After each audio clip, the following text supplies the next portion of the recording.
Well, I'm told about 10 to 15 miles to run for the possibly one, possibly two, we're not entirely sure, F-15E Strike Eagles from the 48th Fighter Wing at RAF Lakenheath, the Liberty Wing as it's known. Now a unit that boasts two squadrons of F-15Es, a type that entered service with the 48th back in 1992, replacing the General Dynamics F-111F, and two squadrons of the new Lockheed Martin F-35A Lightning II. The F-15E, of course, a dual role or swing role development of the F-15 Eagle air superiority fighter, originally a McDonnell Douglas product, now part of the Boeing stable, and an aircraft that first proved its worth operationally during the 1991 Gulf War, Operation Desert Storm, which saw the type's in-service wartime debut, and very successful it proved indeed, and F-15Es have since been involved in many major conflicts, notably over the Balkans, Afghanistan and Iraq.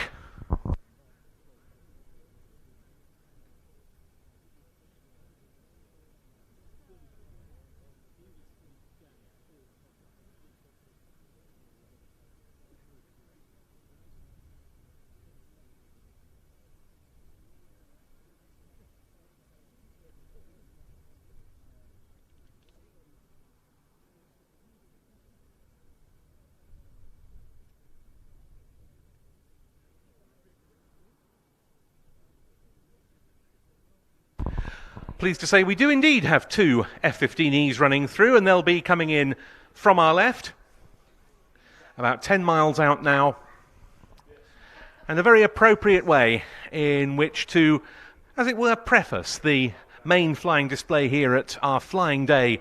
The Americans, starting off with the start of the programme proper at 1:30, but very good to see our representatives of the modern day US Air Force with the two F-15Es coming in over the motorway end.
Blue fin stripes on the tails indicating that those two aircraft come to us from the 492nd Fighter Squadron. The other F-15E squadron at Lakenheath being the 494th with red fin stripes.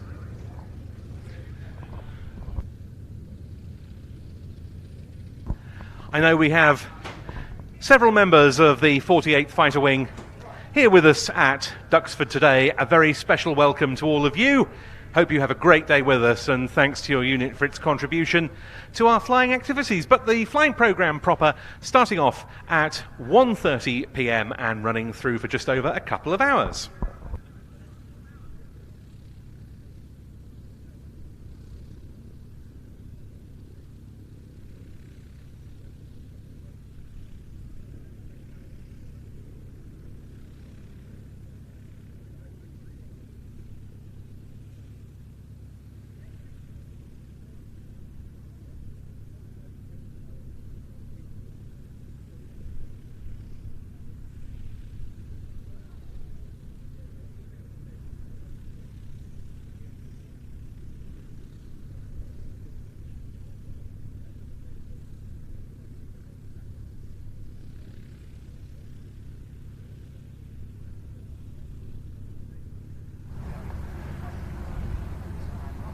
Hello everyone, good afternoon, 12:30. Thought we'd go live a little early. It might not seem like we've gone live early, got a couple of F-15s flying over, so of course we thought we'd bring you that live, but the main flying display not due to start for a good hour here, but don't go anywhere. I'm sure we can entertain ourselves. It's a busy airfield here at Duxford. And Connor asking about Old Buckingham this weekend. We are live at Old Buckingham Saturday, Sunday as well.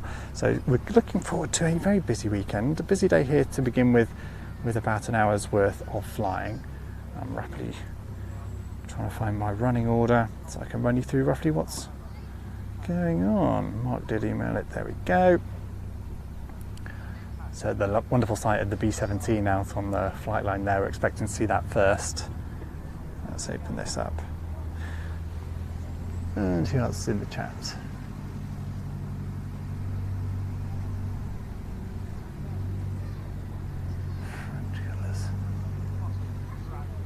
Good stuff. Right, so what are we looking at today? Yeah, B-17 kicking things off, display land, and then I see, oh lovely, P-47 that listed there as well, expecting to see the aircraft. If you've been live for a little while, Adam's got a shot of it. If you didn't know what a P-47 looks like, that's what it looks like. There you go. That aircraft joining the B-17 in the initial flying display here. Just finishing pressing the last few buttons to make sure we're all live and going well. And then we've got a lovely fighter collection trio I can see listed. Oh look, can you see me quite? You probably can't. Oh, he's panned away. I was going to try and give you a bit of a lay of the land here. So Adam's, yeah, there you go, Adam, thank you. So he's up there on the tower. I'm down here in front of this tiny little runway caravan, which is a lovely little thing. Standing here doing the sort of telephoto lens, and Adam's doing wide this week, just because of the way it works. So I'm on wide camera now, Adam. You can pick up a nice Dragon Rapide taking off perhaps, the pleasure flights running classic wings, operating their Rapides and Tiger Moths.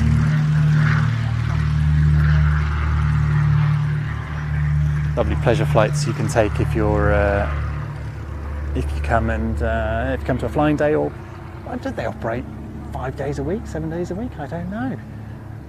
They probably do. I don't think so in the summer. So you can come and have a flight on a Rapide or a Tiger Moth from Duxford, and those guys will be operating, keeping us entertained until we get into the main flying display, which, as I say, starts at 1:30. So I was saying that fighter collection trio are going to follow the P-47 and B-17. So that's Corsair, Bearcat. I said trio, but I only see 2 aircraft now. There's a Harvard taking off there as well.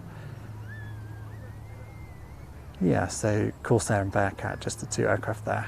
Can't complain about that. It'd be wonderful to see both of them. Can we see them on the... Oh, good man, Adam, thank you. We can see Corsair and Bearcat on the...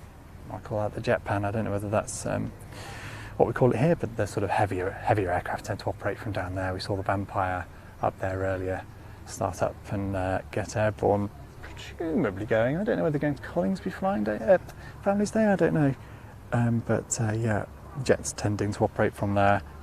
See the Corsair and Bearcat there, which we will see after P-47 and Corsair. Then that Harvard I mentioned, Nigel Wilson displaying. And then we have Spitfire, Mark 16, does that make sense? Oh, George Hay, okay, so I see that aircraft. Yes, you've got it, Adam, thank you. I think we're expecting to see that over at Old Buckingham as well. Really nice display from that aircraft last year, closing the show at Old Buckingham. Hope I'm right there. Expecting to see that at Old Buck as well. And then I see a lot of L4 Cubs listed. How many L4 Cubs can we see littered around the site? So Adam can see 3. I can see certainly the tail of 2. And Adam's got 3 there. And you can see 1 more, which is where, Adam? Oh, I see. So if I spin my camera around over there, we can just prove we've got 4 L4 Cubs on site, ready for a 4 ship by the sound of it, of those. One very dark, I'll sort that out. Yeah, so the 3 sat in front of the tower there, and then number 4 out over the way. So those cabs operating as a 4-ship by the looks. Tom Turner Bent, Clive Denny, Phil Hardesty, and then Alex Luton, who we've seen displaying yaks here in the past, the recent past, is displaying the Cessna 170B, which is out in front of us. In fact, you can see Alex there probably describing his... Okay, yeah, you've got it. Give you a shot from Adam's camera. Lovely, beautiful aeroplane. Expecting a solo from that aircraft, as I say, displayed by Alex Luton. And then we've got Bird Dog, the Lockheed L12 again, wonderful. And then Spitfire, PR11. Sorry, I'm running through. Adam's trying to chase down these airplanes, isn't he? There we go, got the Lockheed. Gorgeous aeroplane. What did I say next? PR11. Oh, you can see the PR Spitfire just behind the Lockheed there. So again, that kind of recce connection, reconnaissance connection between those 2 aircraft. And then we're looking at Pete Kinsey and a Mark V Spit. I'll cut away, give Adam a chance to try and find that aircraft. Do I see the actual aircraft listed? No, I don't, but you've got a Mark V Spit and a Bouchon. And are we seeing the Bouchon? We are. So those 2, that's Pete Kinsey and Paul Bonham. So we can expect a really nice flying display from those guys. Following those, we have some World War I replica aircraft. Can you see those? Oh, right in front of me, Adam, yeah. So we saw them rehearsing this morning, and you'll see the shot that Adam has here with the aerials and is that a little weather system or something on top of the runway caravan. So his view's a little limited by that, but it's a lovely thing to have in the foreground, isn't it? The old Bedford. Is it Bedford? Carrier, it says on the front. Yeah, nice little runway caravan, but it does limit the view somewhat, so you won't be getting any nice startups of that DR1, for instance. Anyway, mustn't grumble. What have we got following those guys? So, heading towards the end. So, a flying day, if you're not familiar, gosh, it's got dark. It's a smaller flying display than one of the main Duxford air shows. We're looking at a couple of hours generally. Yeah, about an hour and 40 today. So, fairly limited flying display, but pretty remarkable if you think about it. Not many people in the world get the opportunity to see the aeroplanes we'll see today. So hopefully providing some entertainment for you this afternoon. So closing out the show, we're looking at a P40C, P40N and the P36. And you've got those tucked away at the end there. Adam's found those aircraft. So you can see the, now which is the N and the C? Silvery aircraft, the P40 on the far end there. Adam thinks that's the C. I don't know, to be honest. So far aircraft, P40C. Yeah. Very highly polished P36 in the foreground there. Gosh, they're going to look good if we get some sunshine, which is vaguely on the cards. So's a bit of rain, to be honest. We could pick up anything. It's a little overcast, as you can see. Cloud base isn't too bad, and the winds down the runway fairly moderate at the moment, so nothing to get too worried about in terms of weather for the flying display. So that's a bit of a run through the flying, and it's Stu Goldsmith, Brian Smith and Nick Smith flying the Hawks at the end there. Yes, so welcome. If you're not familiar with Planes TV and who we are and what we do, hello, my name's Ian. I run Planes TV. We've got Adam on camera. It is just the 2 of us.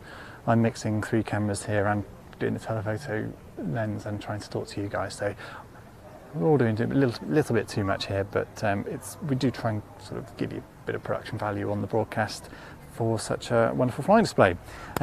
If you are tuning in, if you're watching on YouTube, in fact you can only be watching on YouTube because I'm not streaming on Facebook at the moment, but the chat's there as a nice way of chatting with like-minded aviation enthusiasts.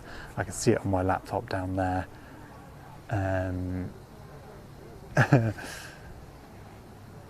Yeah, I can see Ethan saying Paul Bonham's a fantastic pilot. Certainly is, and yeah, veteran of the air shows, so I hope you won't mind me saying, and always puts on a good show. So displaying, what did I say? The Spitfire and the 109, was it? The Bouchon with, well, let me just guess, Pete Kinsey. Yeah, and both regulars here at Duxford, and they'll put on a good show for us, I'm sure. Daniel's saying that the museum's a good one because the Adam's got a nice shot of the classic Windsor Tiger coming in.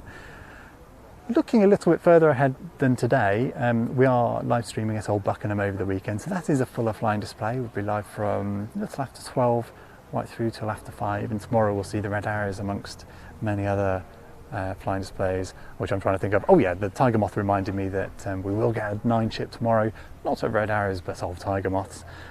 Wonderful team there who I spent some time with earlier in the season, and I've got a little video I'll play out as part of that production, giving you an idea of what goes into getting a team prepared for a flying display. Lots of people and pilots and aircraft. I'm sorry, Adam? Ignore him, he says. I'll do my best. So there's a nice little video there that will give you a bit of an insight into the time and effort that goes into these civilian teams, which is not insignificant. And yeah, we'll see all 9 of those aircraft hopefully at Old Buckenham this weekend. So if you are around and fancy tuning in, do make sure you're subscribed to the Planes TV channel here, and we'll bring you some good coverage. Adam's reading a list of acts for Old Buckenham, which is helpful, thank you. So a hurricane pair, that's not something you see every day. I wonder who that will be. Oh, and the Extreme Decathlon, which I think that must be the aircraft we saw last year, putting on a really nice, spirited aerobatic display. I think based at the airfield, I think that's right. Just chatting to the guys afterwards. That's a different one. That's the Titan, it's lovely. Right, I'll just bring you Ben because he's chatting. He's going to run you through the flying display. Better than I could. Including the IWM shop marquee right behind the control tower, and we're celebrating this year the 50th anniversary of the first IWM Duxford Air Show. And as part of that, amongst other things, a special bookazine has been produced, detailing many of the highlights from this half-century of air displays that we celebrate this season, culminating on the 50th anniversary date itself on the 14th of October with our flying finale this season. This bookazine is available for £15, and you can buy it from the tower shop marquee just behind the control tower, and also from the shop up in the airspace hangar. Of course, there are various other offerings as part of the 50th anniversary range from the IWM, T-shirts and other commemorative items. So to get hold of those, go to the shop marquee behind the tower. Also behind the control tower is the Catalina Society, the organisation that supports the operation by plain sailing of their PBY Catalina amphibious flying boat, which we're delighted is going to be in the flying programme this afternoon. Many benefits to joining the Catalina Society, including regular newsletters and the like, and they've got merchandise for sale. Go and see them in their marquee just adjacent to the tower. Just behind and to the left of the tower, meanwhile, we've got representatives of Aerial Collective, who provide passenger rides from Duxford in 2-seat Spitfires, the world's only 2-seat Hurricane, and a P-51 Mustang. They've got one of those Spitfires out on static display today, along with the very welcome sight of P-51D Mustang Marinelle, which used to be based in the UK for many years, returned only a few weeks ago from Italy to take up residence here, and that is outside on static display with the Spitfire T9, where you can go and talk to Aerial Collective, and if you want, go and book a flight with them in one of their Warbirds. And we can't go through all of this without mentioning B-17 Sally B, which is going to be flying later as well. In fact, as the first item of our flying programme at 1:30. The Sally B Supporters Club stand is adjacent to where the B-17 is parked up.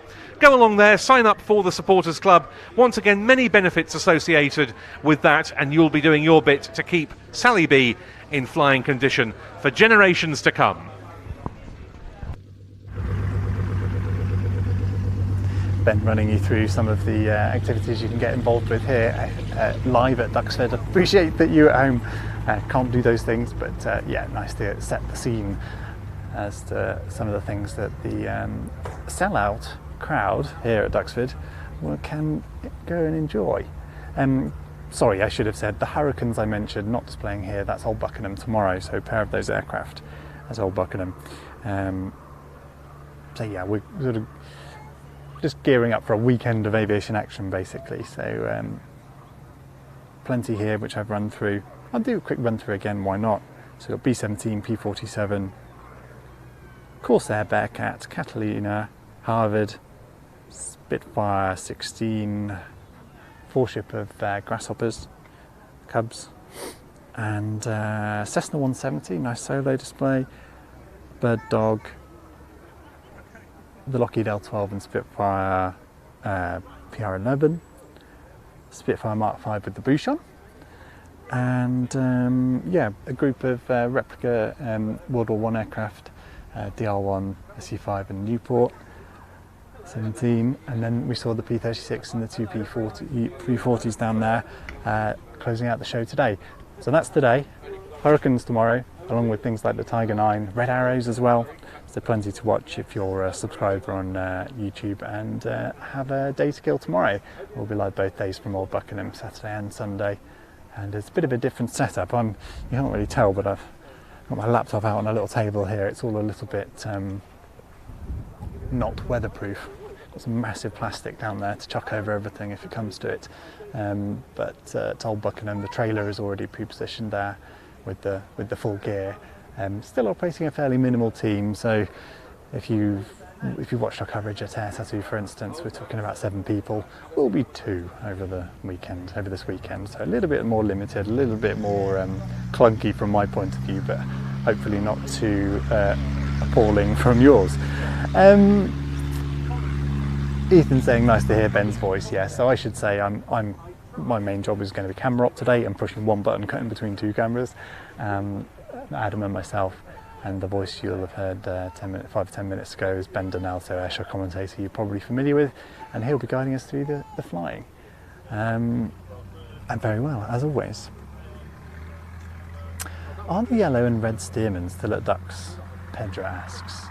So the only steerman I can see currently is a blue and yellow one, which I recognise as an aircraft that Mark Linney's displayed in previously. I'm not sure whose it is.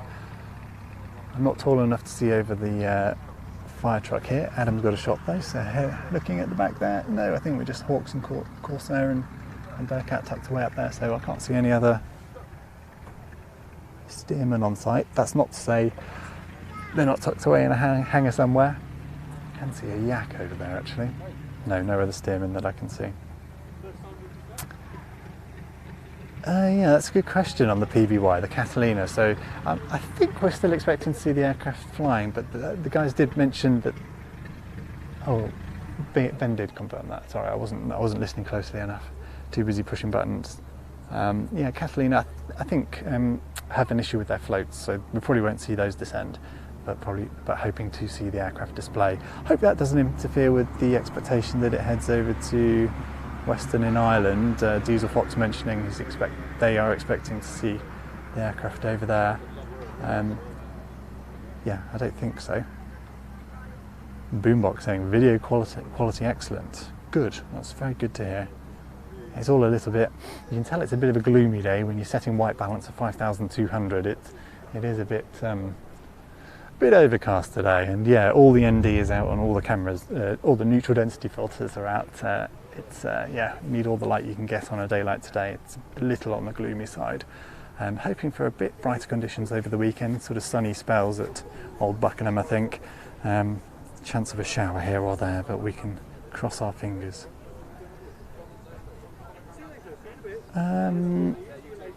Not expecting the C-130 again, no. So we did have really early on, 11:30 early on, MC-130 and Osprey from Mildenhall, I guess, and come through for a fly past. Now we did record that, but we weren't quite live, so I've got the recording but not available to me to show you. It looked like an MC-130 and an Osprey flying past. How's that? Yeah, if it was a bit closer to flying display proper starting at 1:30, I would have pushed to go live, but we were still, to be honest, setting up at that point. Yeah, but lovely to see those aircraft. This, of course, being the Americans themed flying day, so the local USAF, United States Air Force in Europe aircraft based in Mildenhall and Lakenheath joining in the fun and coming in and saying hello to the audience here at Duxford. We had the F-15s kicking off the stream, and we did have MC-130J and Osprey earlier on, but a little bit too early to bring you live, so not expecting them back as far as I know. Lauren is hoping the same as me, hoping for no monsoons. We got at Riyadh. It was quite a challenge, some of Air Tattoo, to cover. If you were there, I hope you dried out. I've just found a sandbag that has not dried out yet, and some of the kit, yeah, we're geared up for those kinds of conditions, but it doesn't make it very pleasurable. Well, I hope you can hear me over Ben, who's just joining. Oh, he's going through the flying programme. I'll tell you what, I'll let you hear him, and I'll shut up for a bit. Tris Sally B and Fighter Aviation Engineering's P-47 Thunderbolt. They'll be flying in formation and individually. Then on to that classic duo of maritime fighters from the fighter collection, the Corsair and the Bearcat. Then we've got plain sailing's Catalina, the Anglian Warbirds Harvard, the American-marked Spitfire, the Suffolk Spitfire, the Mark 16, a quartet of Piper L4 Cubs, quite delightful slot in prospect from them, a very rare duo of Cessnas, the 170B and the L19 Bird Dog, the magnificent photographic reconnaissance duo of the recently restored Lockheed 12A, Electra Junior and the Spitfire PR11. Then we've got the third of our Spitfires for the day, the Fighter Aviation Engineering Mark 5, which will be tangling with the aircraft restoration companies Bouchon, playing the Messerschmitt Bf 109, a World War I trio with the Fokker DR1 Dreidecker, the SE5A and the Nieuport 17 replicas, and then the very rare Curtiss Finale from the fighter collection with the P-36C, the P-40C and the P-40F, taking us through until, if all goes to plan, just before 20 to 4 this afternoon.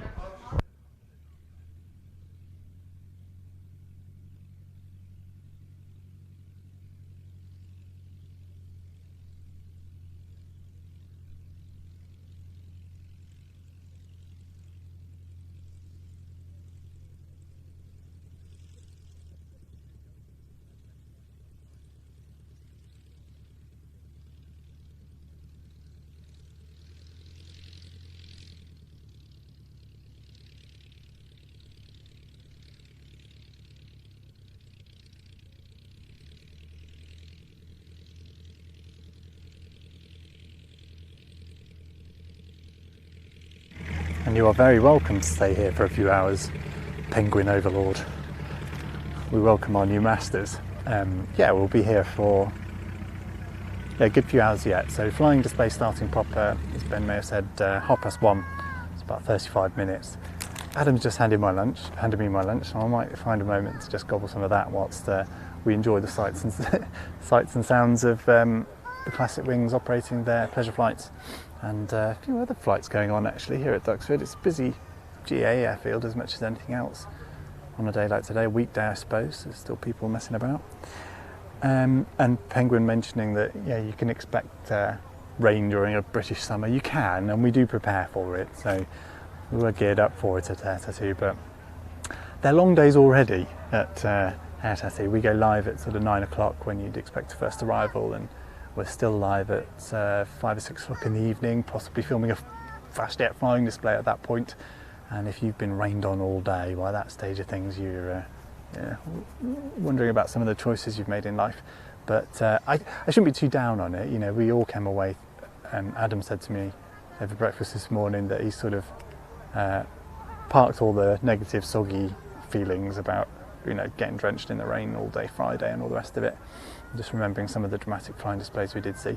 If you don't know what I'm going on about, Royal International Air Tattoo, a couple of weekends ago now, it's the sort of, well, it's the largest military air show in the world and the biggest show we cover, maybe alongside with NATO Days in the Czech Republic. And that was live broadcast over our streaming service at watch.planestv.com. And we did also bring you free-to-view live broadcasts of arrivals and departures and rehearsals prior to the show here on YouTube, so I'm sure many of you will have tuned in. And I saw JDS Aviation World also saying that they've just about recovered from their first REAT, hoping to be back next year. Well, we are too, and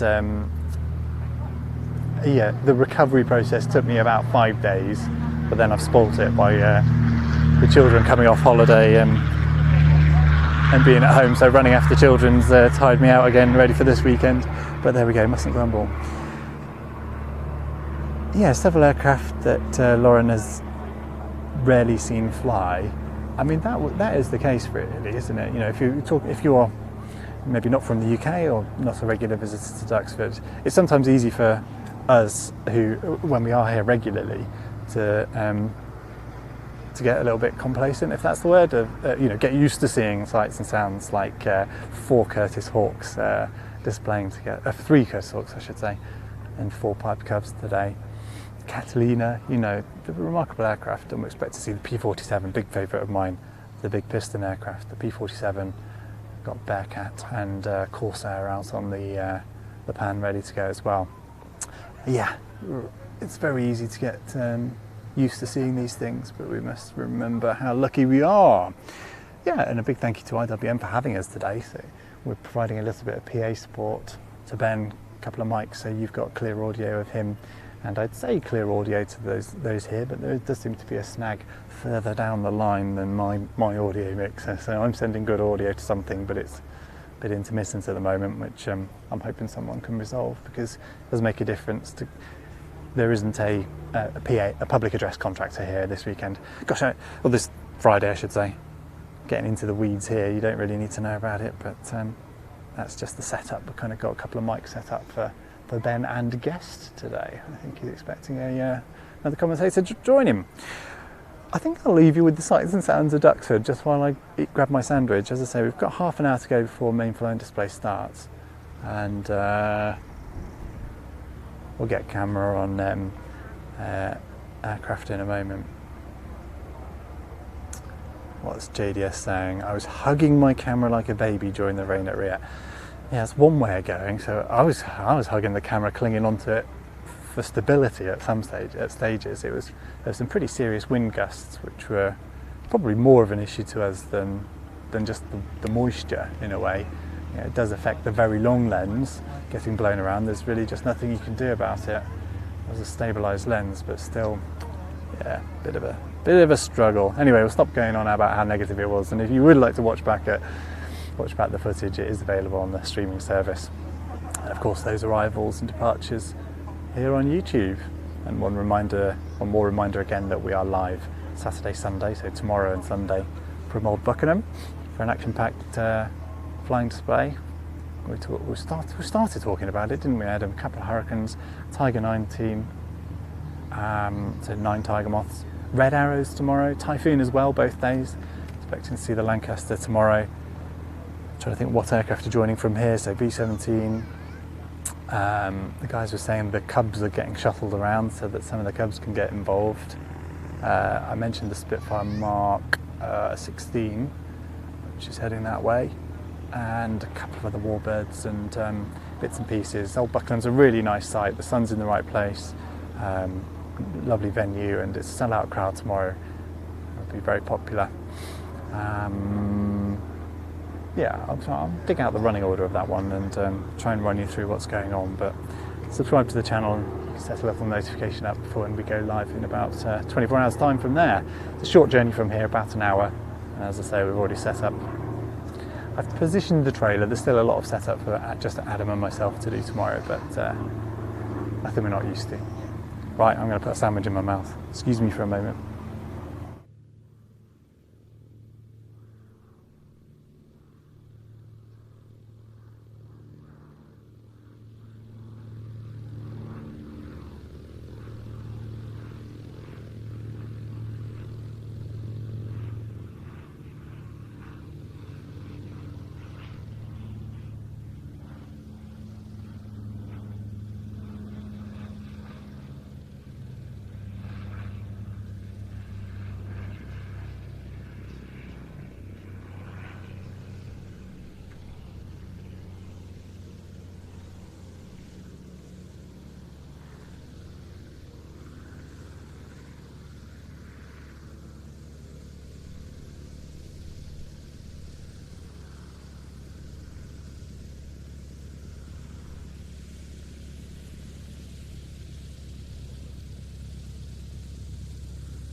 Well, everyone, we're rapidly getting towards the start of our flying programme at 1:30, and one of the two aircraft involved in the opening slot, the P-47 Thunderbolt, has started up.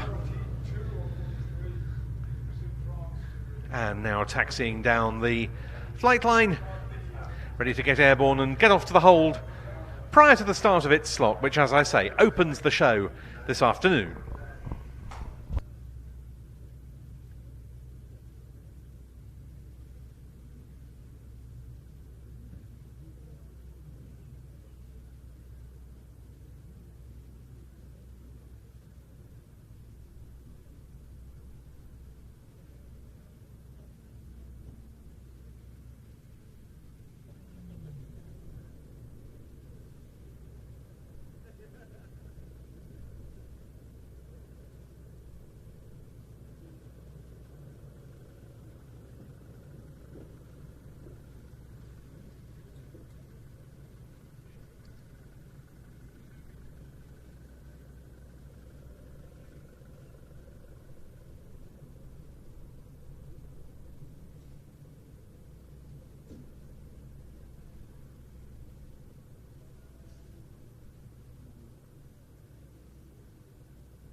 Another welcome and hello, this is Ian rather than Ben saying good afternoon and thank you for tuning in. B-47 just getting airborne, ready for the flying, starting in around about quarter of an hour. And you can see on the other camera Sally B's being dragged out too, tugged out up to the end of the taxiway there to start up and get airborne too. So just a little while to go. Thank you very much for tuning in. Do make sure to subscribe and give the video a like. It's quite helpful at this point. If you were to give the video a like, we're on 141 now. We could probably hit 500 today, couldn't we?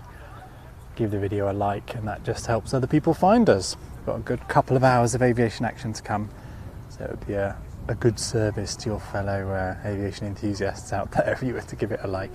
Tell YouTube we're worth watching. I'll leave you to enjoy the sound of the P-47 taking off. Looks like he's raring to go.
So, out on the hard runway, starting its takeoff roll, the P-47, an aircraft so intimately connected with this airfield, and there can be few more appropriate ways in which to kick off the main flying activities here at the Americans Flying Day. The P-47 heading off into the local area for a few minutes to go and hold off. Meanwhile, down on the flight line, we see B-17 Sally B beginning to fire into life. And that'll be getting airborne to join the P-47 for our opening slot of the show.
And there, the distinctive clouds of smoke as the 4 Wright Cyclones on the B-17 power into life.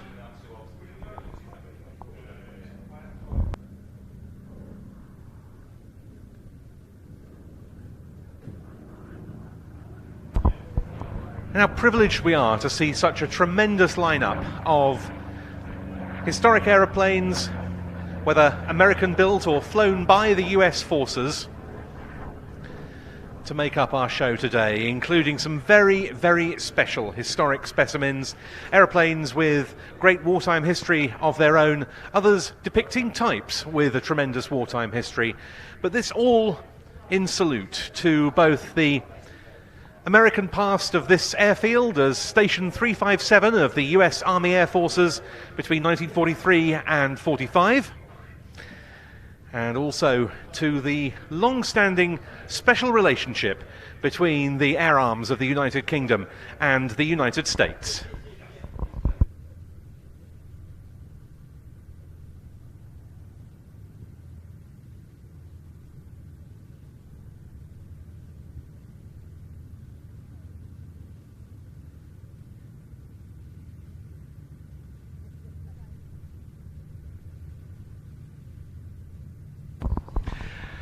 But as we get ready to start the flying in a few minutes' time, I'm absolutely delighted to welcome to IWM Duxford today a very special guest indeed, but someone who's no stranger to this historic airfield. Actor Martin Shaw joins us for the day, and he's going to be joining me later to talk about the Piper L4 display. Martin, great to have you with us. Yes, thank you, Ben. It's a pleasure.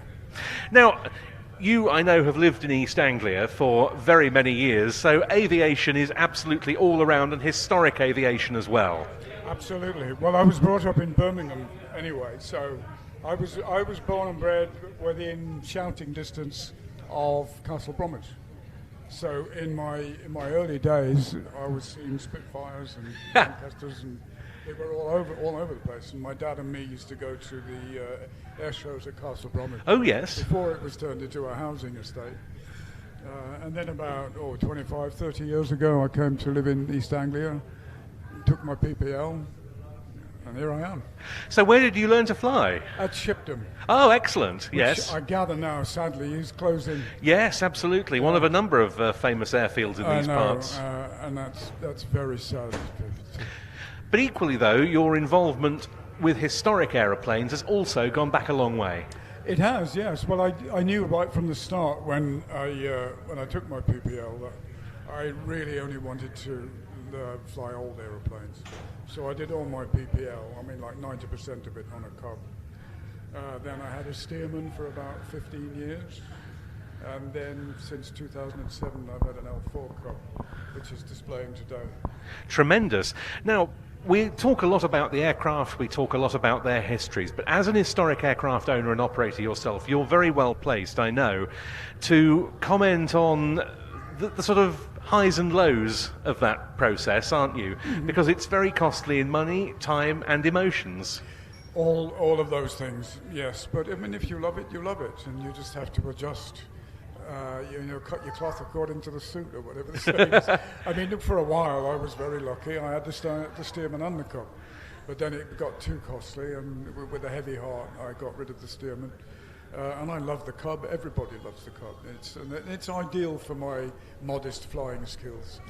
We'll talk much more about the Cub later, of course, but you're very privileged to own one, like so many L4s, that is a true warbird. Yes, and it did serve in France during the invasion in 1944. I mean, how much of the actual Cub was actually there? Yeah. Who knows, because they could replace a lot of parts. Yes. So maybe half a dozen nuts and bolts were there, but I don't know how many wings and tails have been replaced since then. It's absolutely tremendous to see the L4 taking centre stage like this in today's show, with no fewer than 4 examples flying for us. Yes. It's wonderful to see them do it, and of course you've got 4 extremely skilled and experienced pilots. So it's nice for me as the owner of one of them to watch it being flown so beautifully, yes, instead of being embarrassed by my own flying. I'm sure that's not true at all. But one thing that has always struck me about the Cub, Martin, as a non-pilot myself, is it's just the sort of thing I could imagine being absolutely delightful. Summer's evening, door open, wind in your hair, absolutely, all of that. All of that. And it's such a gentle little aeroplane. I mean, you can play games on, as you say, this summer evening. You can open the door and you can stick your hand out. Yeah. And it'll turn. Yeah. So you just stick your arm out and the aeroplane will bank and turn. Just delightful. But all of this in an aeroplane that played, as we'll talk about later, such a key role in World War II. It was said that the L4 Grasshopper killed more enemy troops than any other aeroplane in the war, simply by directing the artillery fire when they called in air support. Yeah. So more of that later during the flying programme. But you, I know, have been a regular visitor to Duxford over the years, haven't you? And it must be great to be back again. Yes, and it's wonderful to be in this historic tower and just imagine some of the people who stood on this balcony here. And it's awesome. Absolutely, because there are some famous wartime pictures, aren't there, of people doing exactly that in the building we're standing in right now. I know, it just sends shivers down your spine. It's a privilege, and I'm very happy to be here, thank you. Well, it's a great privilege to have you with us. Martin Shaw, who'll be joining us later on for the Cub display. Martin, thank you so much. Thank you.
And so, starting its takeoff roll now to go and join the P-47, that most beloved 4-engined American heavy bomber of World War II, the Boeing B-17 Flying Fortress, named Sally B.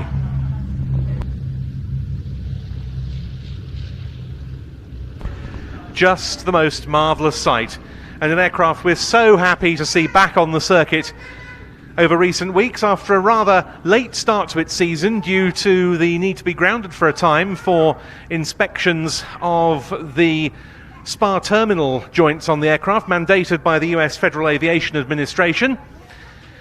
The aircraft, however, fully given a clean bill of health after those checks were carried out, and we saw it flying again for the first time this season at our summer air show back in late June. But there can be no more suitable aeroplane to kick off our flying day with its American theme today.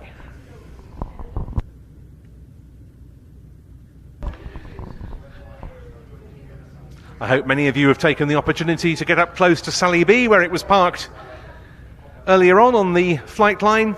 And there is, of course, the chance to see another B-17 close up amongst the amazing collection of aeroplanes featured in Duxford's American Air Museum. And I know we have members of the American Air Museum team here today for the event. Hope you're all having a wonderful day, and thanks for everything you do.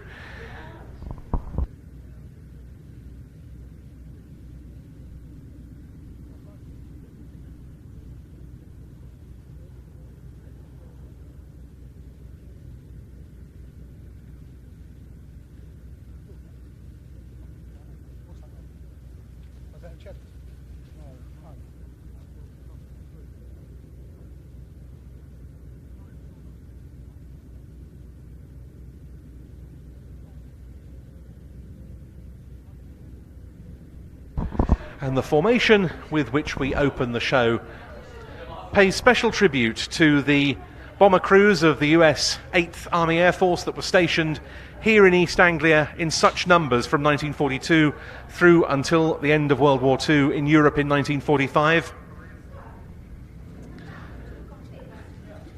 And to the pilots of the fighter groups that escorted them, as running in to start our flying day, the Americans from the right, the Boeing B-17G Flying Fortress and the Republic P-47D Thunderbolt.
B-17s like this, although earlier models than this late war B-17G, began to be used by the 8th Air Force on their deeply hazardous daylight bombing raids over occupied Europe in the summer of 1942. The first raid was conducted by B-17s from the 97th Bomb Group stationed at Grafton Underwood in Northamptonshire to railway marshalling yards at Rouen in France on the 17th of August that year.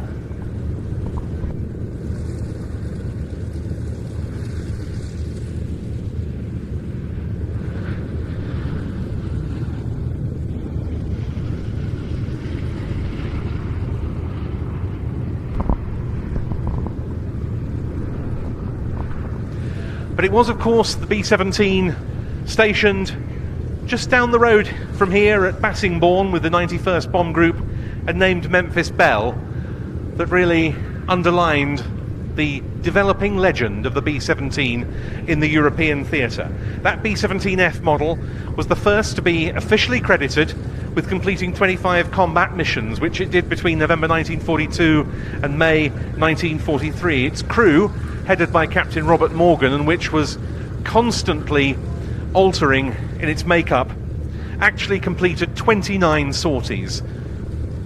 The odds of doing that in the European theatre on daylight raids were incredibly small.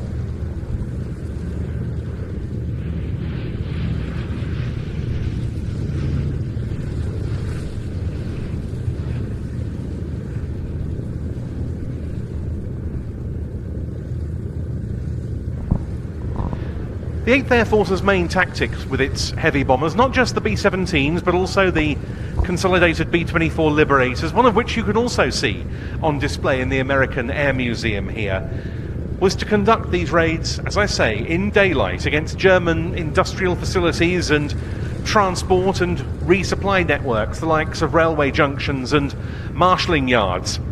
Initially, one of the problems was that there was no escort fighter with sufficient range to accompany them all the way to the targets. The early B-17 raids were largely accompanied by RAF Spitfires.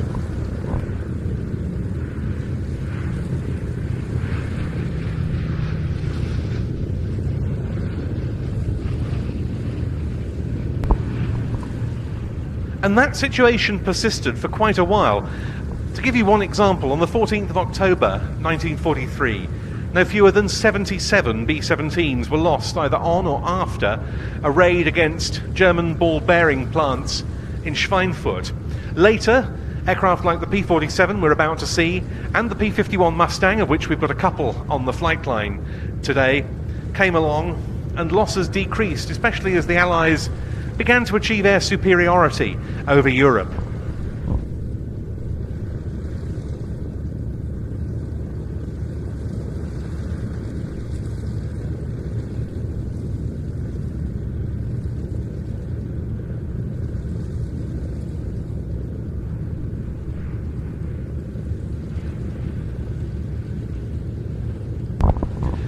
And this pass, carried out with simulated smoke trailing from 2 engines, always pays tribute to the members of the Sally B Supporters Club, whose charitable donations and memberships go towards helping keep this aircraft flying, which it's done in private hands here in the UK since 1975, and our thanks always go to its operator Ellie Sallingbow, whose efforts in keeping it flying really are the stuff of their own legend.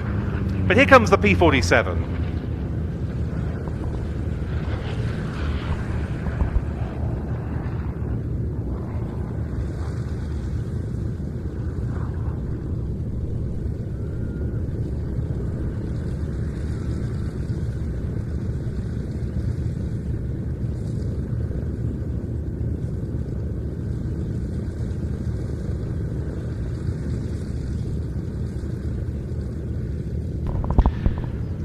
This, one of the great US Army Air Forces fighters of the European theatre, alongside the Lockheed P-38 Lightning and the North American P-51 Mustang, but it was massively successful in other theatres as well. And compared with pretty much any other Second World War single-engined, single-seat fighter, it makes them look almost small and effete.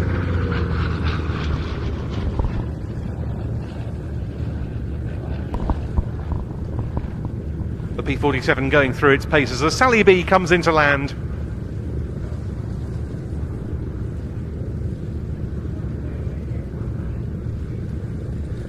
Demonstrated in typically elegant fashion by Dutchman Peter Kuipers.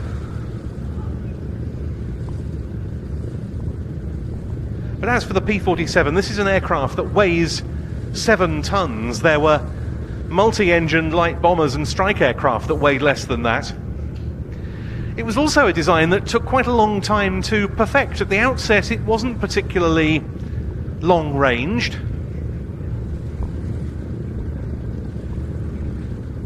And nor was it very good in the low-level regime. But in the escort fighter role at high altitudes, it really came to prove its worth. And then when the P-47D model came along that we see here, that was when the design really began to achieve its full potential.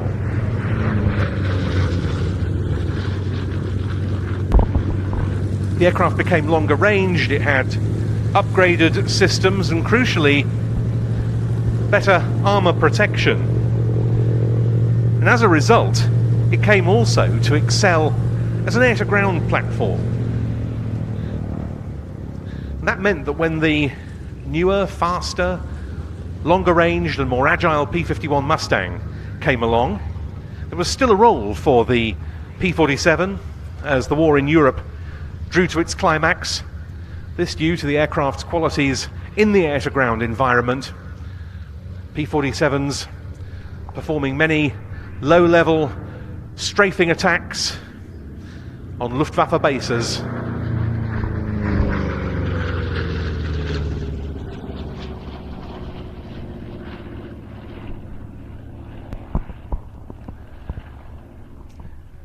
During the crucial Allied advance. But even so, P-47s in all theatres claimed more than 3,750 air-to-air kills. And some of those fell to Thunderbolts that were stationed here at Duxford with the 78th Fighter Group.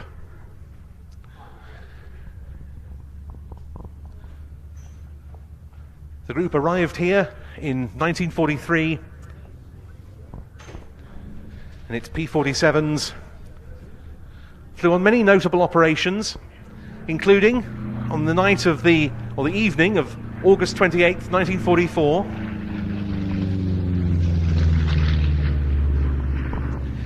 when one of its pilots, Major Joseph Myers from the 82nd Fighter Squadron, was leading a flight of P-47s from Duxford over Belgium. He spotted an unusual looking shape in the sky. It turned out to be one of the Luftwaffe's brand new Messerschmitt Me-262 twin-jet fighters, and Myers went on to score the first ever Allied kill over the brand new German jet.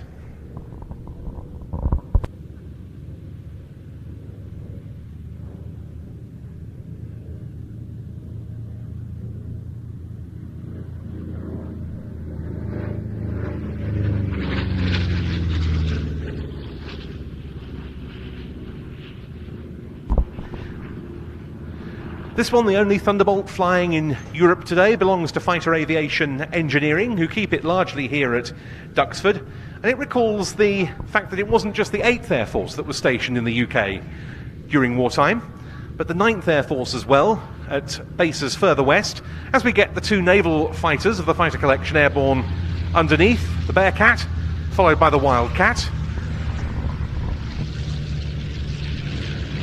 Sorry, the Corsair. My apologies, of course.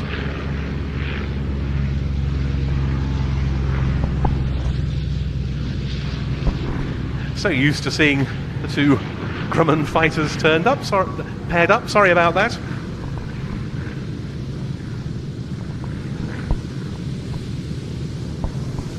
P-47 painted in the markings of the 492nd Fighter Squadron, which was part of the 9th Air Force around the D-Day period and stationed at Ibsley in the New Forest in Hampshire, and that's the squadron that provided the two F-15Es that we saw flying through an hour before the display started.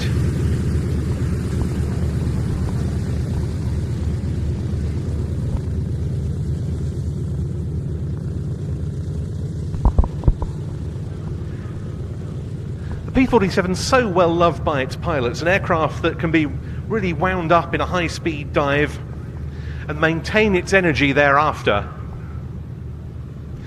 Not perhaps as good a close-in dogfighter as the likes of the Spitfire or the P-51, but nonetheless one of the great American fighters of World War II.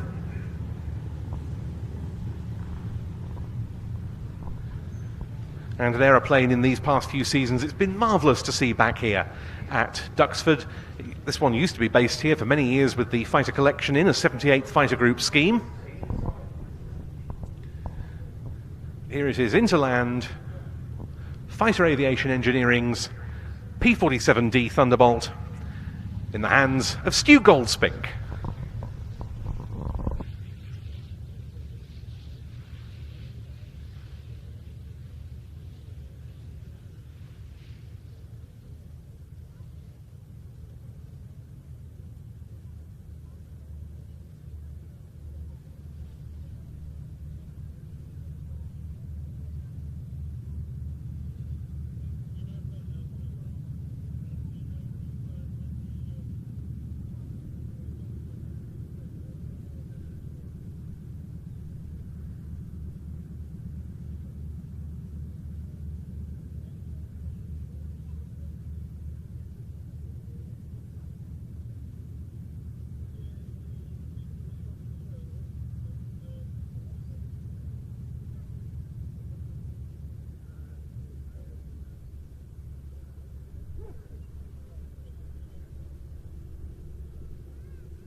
And they're running in our two naval fighters.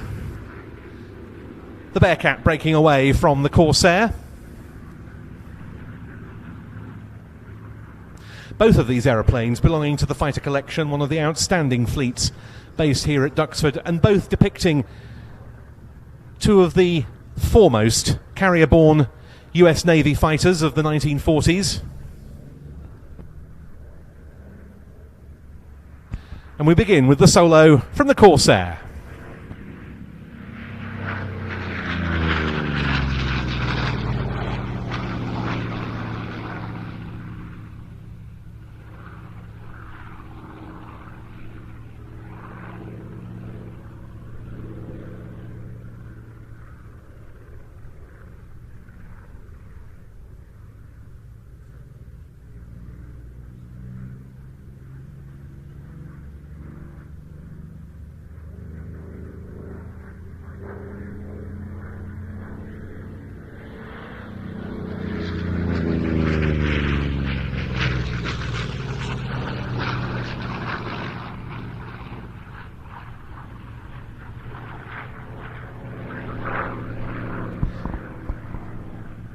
Of course, the thing that makes the Corsair so distinctive is that inverted gull wing configuration. This is for very practical reasons. Of course, being a carrier-borne aircraft, there was a need to incorporate folding wings into the design to maximise space available on carrier decks and in the tight confines of aircraft carrier hangars.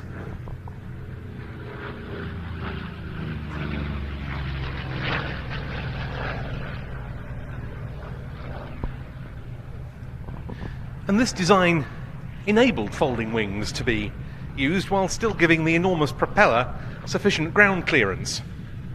When it appeared, this aircraft was quite something.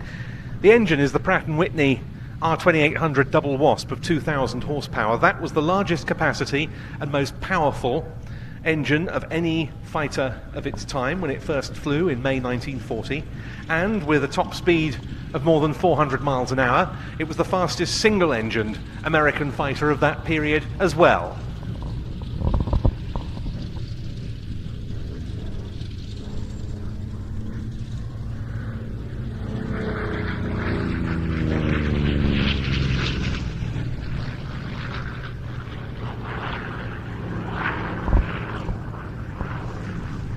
It had its teething troubles, the Corsair, perhaps ironically, in terms of its suitability for operations off aircraft carriers.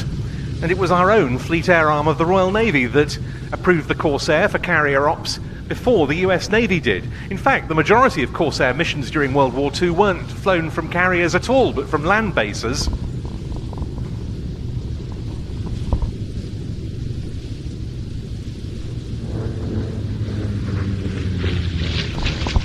But now the Bearcat runs in to take over, and we move slightly forward through the 1940s from the Corsair to the Bearcat, because this was an aeroplane that appeared just slightly too late to see active service during the Second World War. It did come into service with the US Navy in May 1945, so a few months before World War II ended in the Pacific, but Bearcats hadn't been deployed by then.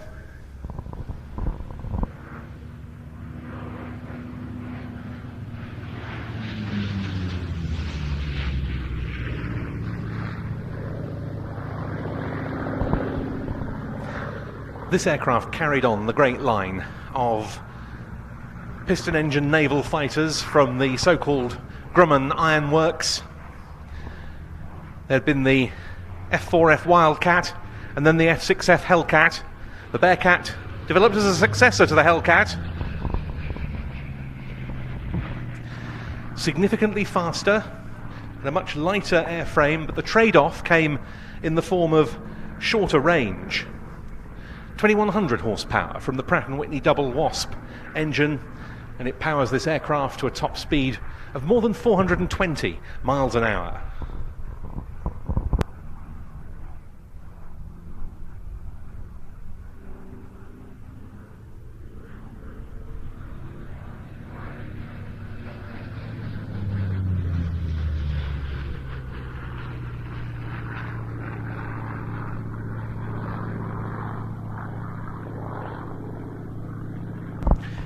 24 frontline US Navy squadrons were equipped with Bearcats, and famously it was one of the early mounts of the US Navy Flight Demonstration Squadron, the Blue Angels.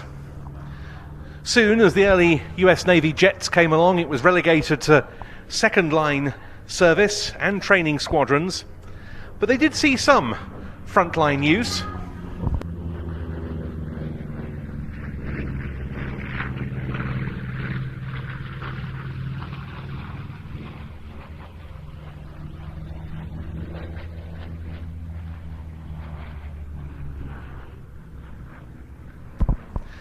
Bearcats deployed aboard the aircraft carrier USS Boxer were sent to defend the Republic of China, or Taiwan as we refer to it now, against threats from the Communist Chinese. And later on, Bearcats went on to see a good deal of active service with the French Air Force during the Indochina conflict of the 1950s.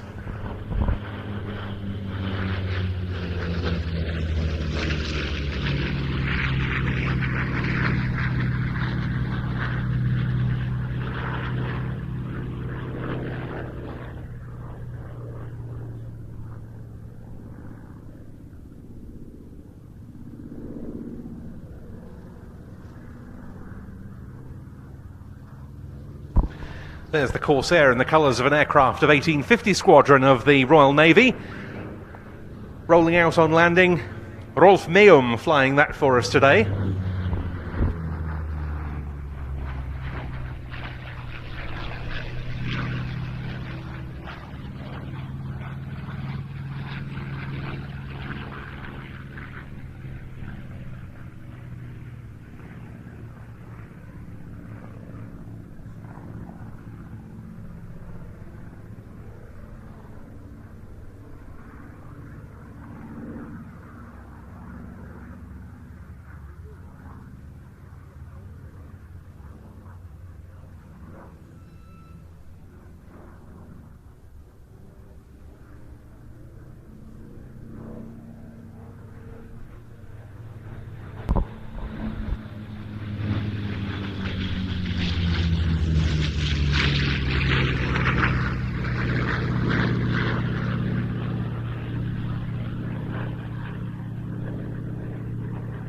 It's such an impressive performer to this day, the Bearcat.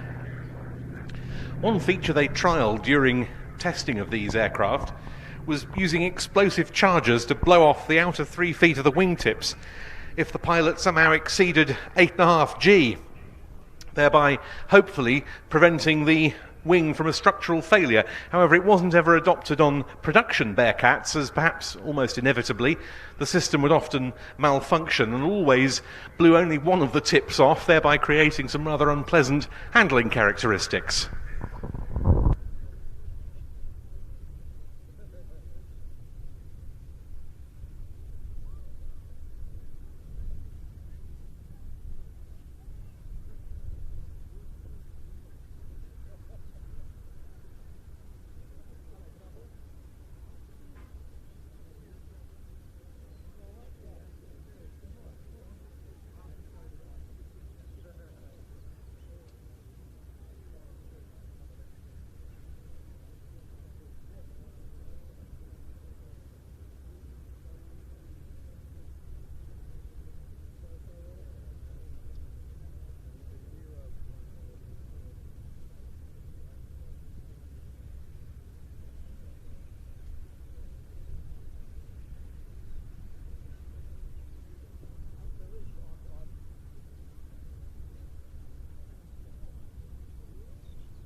pilots of the fighter collection always put on displays of the highest quality, and two more in evidence there.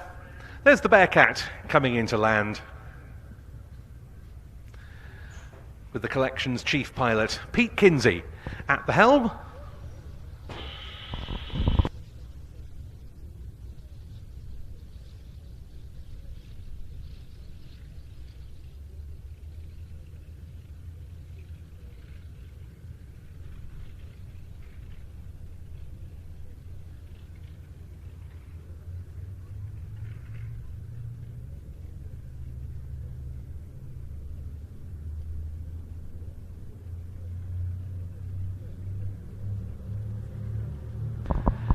And now more heavy multi-engined action in the offing. Always a great sight getting airborne at such close quarters off the grass. The consolidated PBY-5A Catalina of plain sailing.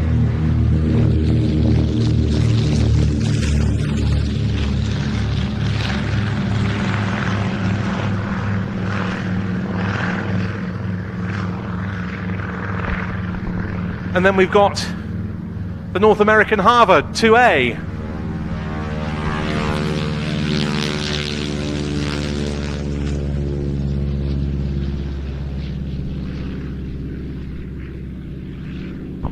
Operated by Anglian Warbirds from Earl's Cone. And you can see the two aircraft from the fighter collection, the Corsair and the Bearcat, just held position down at the western end of the airfield to allow the Catalina off from the grass, and once it's passed by, they're continuing their taxi back. Do show your appreciation as the pilots taxi in past you.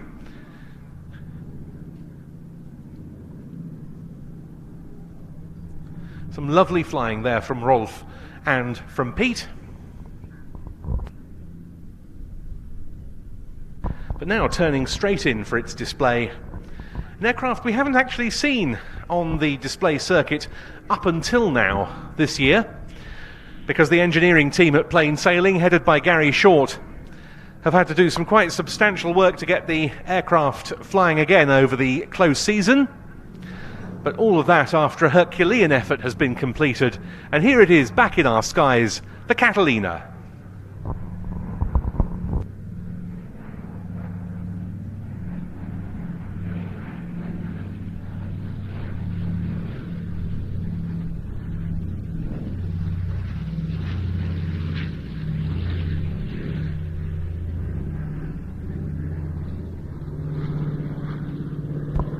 Another massively important aeroplane in multiple theatres, the PBY. It was developed to meet a US Navy need for a new patrol bomber to counter Japanese threats in the Pacific, which were already perceived in the mid-1930s.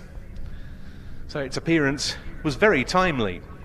At that stage, Consolidated's design was a pure flying boat, as opposed to the amphibian version we see here with a wheeled undercarriage. And right from the start, it performed exceptionally. In fact, the prototype patrol bomber version achieved a new world distance record in excess of 3,400 miles on its maiden flight.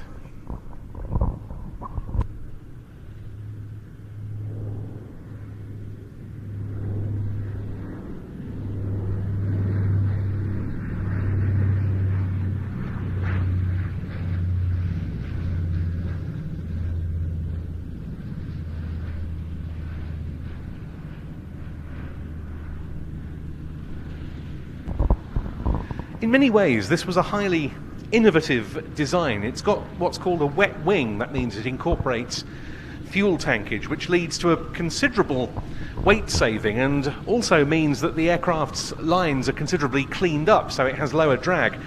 And it's also fitted with retractable wingtip floats, again, so that drag is reduced instead of having them down all the time. In fact, we won't see them being deployed during today's display because they're currently not operational. But nonetheless, they are still fitted because this aircraft, owned by Plain Sailing, undertakes regular water landing training sessions.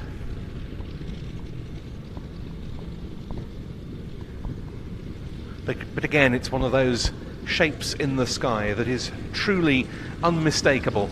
This an aircraft used in all theatres of World War II, starting off in the Pacific, moving on into the Atlantic and the Indian Ocean.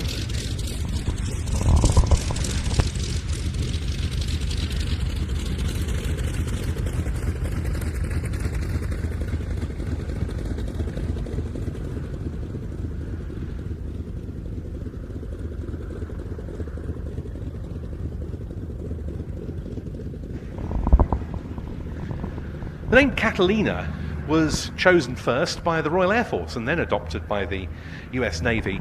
And with the RAF, the Catalina, along with the Consolidated Liberator, was one of the aircraft that was flown by Coastal Command in bridging the so-called U-boat gap in the North Atlantic, an area in which German submarines posed a severe threat to the vital Allied supply convoys.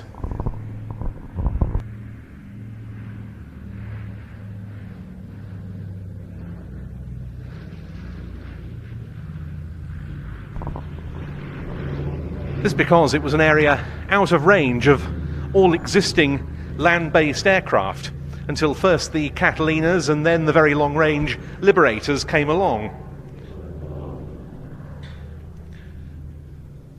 It was with units in Northern Ireland in 1941 that the Catalina entered Royal Air Force service, and the first major success for the type was that May in the hunt for the German battleship Bismarck.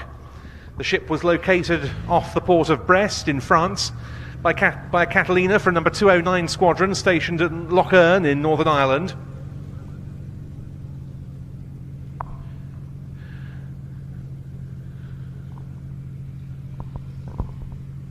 And despite gunfire from the Bismarck, that Catalina and another from number 240 Squadron shadowed the ship until naval vessels were back in the vicinity, including HMS Ark Royal, whose Fairey Swordfish biplane torpedo bombers delivered the final blow. And the last U-boat sinking of World War II, undertaken by RAF Coastal Command, that also was performed by a Catalina northeast of Sullom Voe in the Shetlands on the 7th of May 1945, the day before World War II in Europe ended. Also a type that was used post-war, particularly in the rescue role with the US Air Force in the Korean War. This one, from plain sailing, representing an OA-10A rescue model used by the US 8th Air Force and stationed with the 5th Emergency Rescue Squadron at Halesworth in Suffolk. One of a small number of OA-10As supplied to that unit, and which was lost on a rescue sortie off the Dutch coast at the end of March 1945. An aircraft appropriately for its rescue role, carrying the name and the nose art Miss Pickup, which have been faithfully replicated by Plain Sailing's aeroplane, which was captained for its display today by John Harmsworth.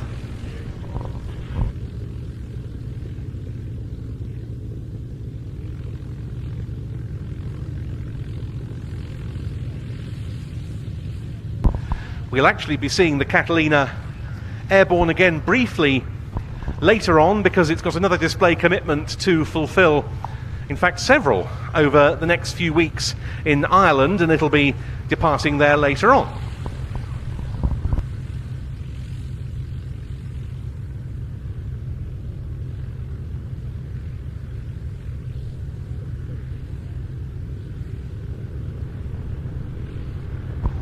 But for all the frontline types in today's show, you of course need pilot trainers.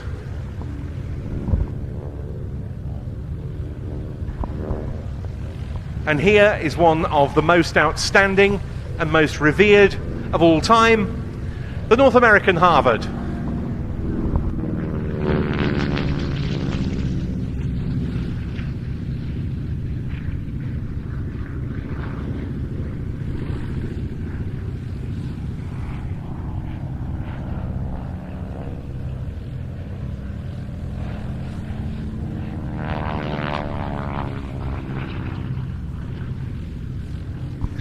All the while, of course, accompanied by the rasping note, generated not itself by the 600 horsepower Pratt & Whitney Wasp radial engine, but as a result of an acoustic effect relating to the propeller tips going supersonic.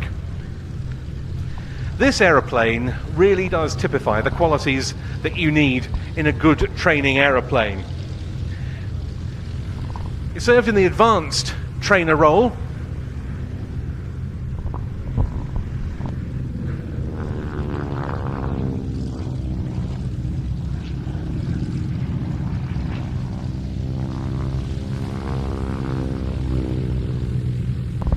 We can see on the flight line an example of the Boeing Stearman PT-17. That was one of the US primary trainers of the war years, alongside aircraft such as the Ryan PT-22. But moving on to the advanced stage, it was the North American T-6 or AT-6 Texan that held sway, named as here Harvard by the British and Commonwealth forces.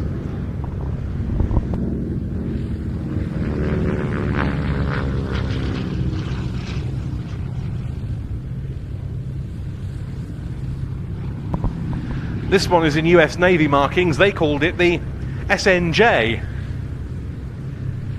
And it was, as I say, a superb advanced trainer. It was powerful, it had handling characteristics similar to those trainees would go on, hopefully, if they passed, to experience in the heavier, more powerful frontline types of the day.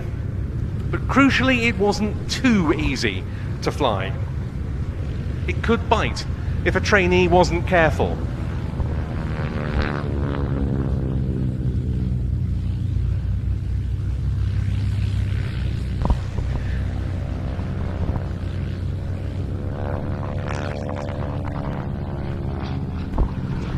Equally, it could be armed with guns, practice bombs and rockets for armament training, so it was extremely versatile. And they were very useful as communications and hack aircraft for flying between different bases and other locations, and T-6s were to be found at quite a few of the US Army Air Force's fighter and bomber stations as so-called hack aeroplanes around East Anglia during World War II.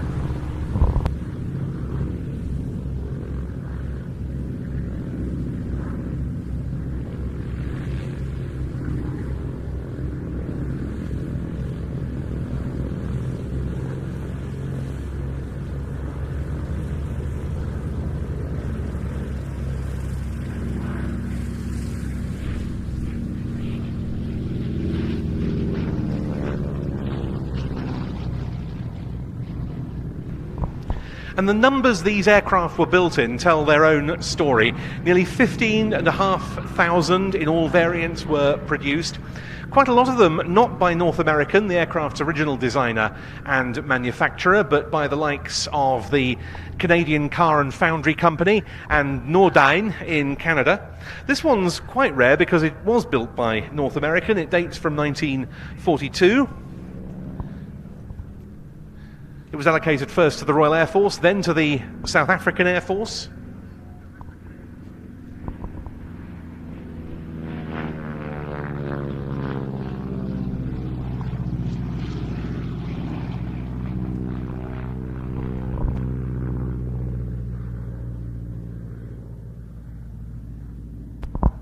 And later it was used by the Portuguese Air Force as a gunnery trainer. As I said, it appears in US Navy colours. And not so long ago, it was bought by Anglian Flight Centre, based at Earl's Cone in Essex. Their offshoot, Anglian Warbirds, operates it, and they offer flight experiences and type conversions in this aeroplane. Of course, it goes almost without saying that the T-6 and the Harvard still hugely in demand with the growth of the modern-day warbird industry to act in the tail dragger training role just as it did 80 or so years ago.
And the US marked Spitfire 16 rolling now off the hard runway, again to go off and hold for a while before its slot.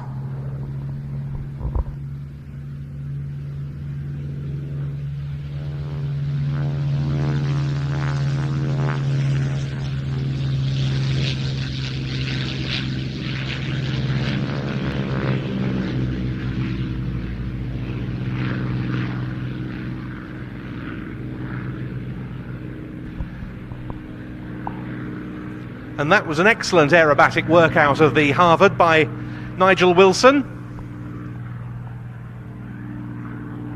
Believe he's heading home to Elmset off slot.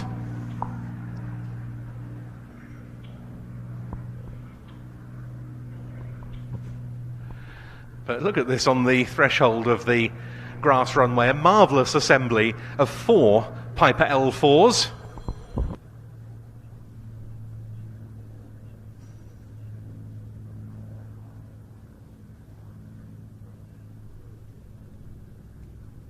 And they'll be followed off by the 2 Cessnas, the 170B and the Bird Dog.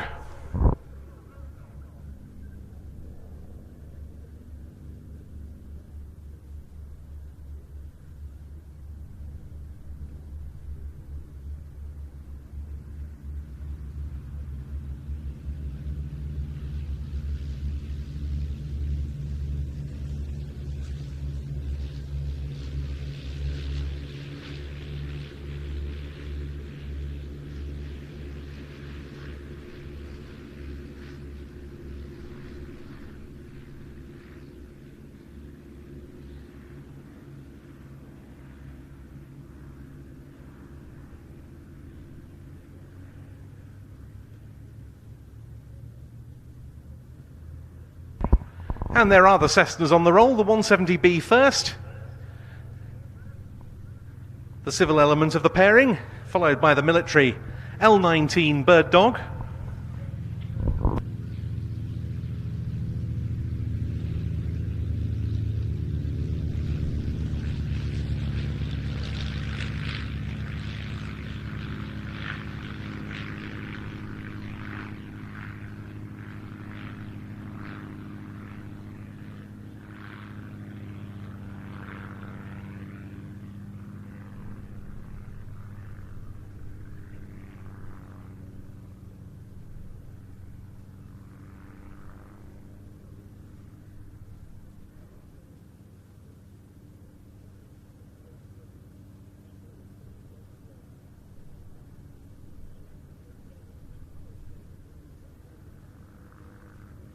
And as they all head off to the north, we look out for the arrival of our next act, which we saw getting airborne a little while ago, which reminds us that it was much more than just the Royal Air Force that flew the Spitfire in wartime. The first 2 US Army Air Forces units to equip with the Supermarine fighter were the 31st and 52nd fighter groups, which were part of the 8th Air Force, and they were awaiting Bell P-39 Aerocobras. They came to the UK in the summer of 1942. They went on to enter combat with their Spitfire 5s and flew, for example, during the disastrous Allied landings in Dieppe. They flew bomber escorts, they flew patrol and diversionary missions.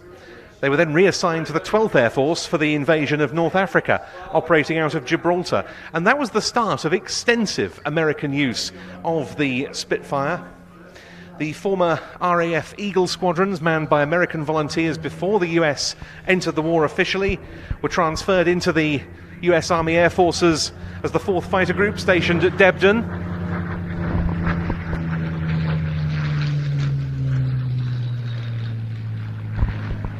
They retained their Spitfire 5s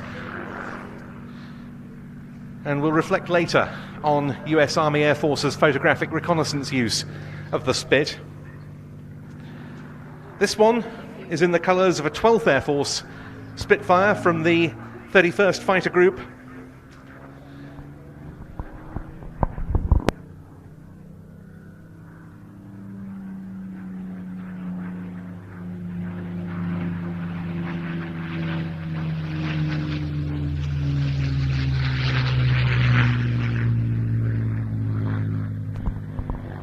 specifically an aircraft flown in late 1943 and early 44 by Lieutenant Robert Connor, stationed at various locations around Italy, amongst other things flying cover for the amphibious landings at Anzio and later bomber escort sorties in the Mediterranean theatre.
Well, a lovely demonstration of the US Army Air Force's Mark Spitfire. This a Mark 16, which is basically the same as a Mark 9, but fitted with a Packard built rather than Rolls-Royce Merlin engine.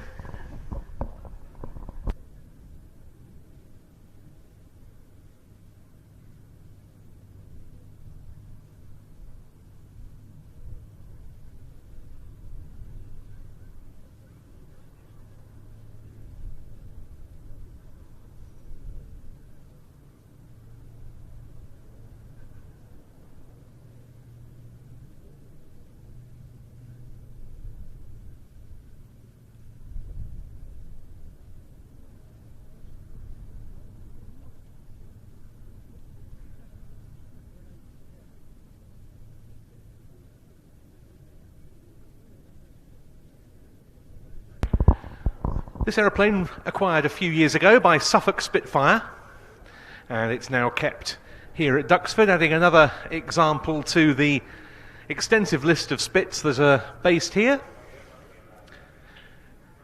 And also, as I say, a colour scheme that isn't depicted by any of the others, and very, very distinctive it is too, with nose art and the name Porky 2.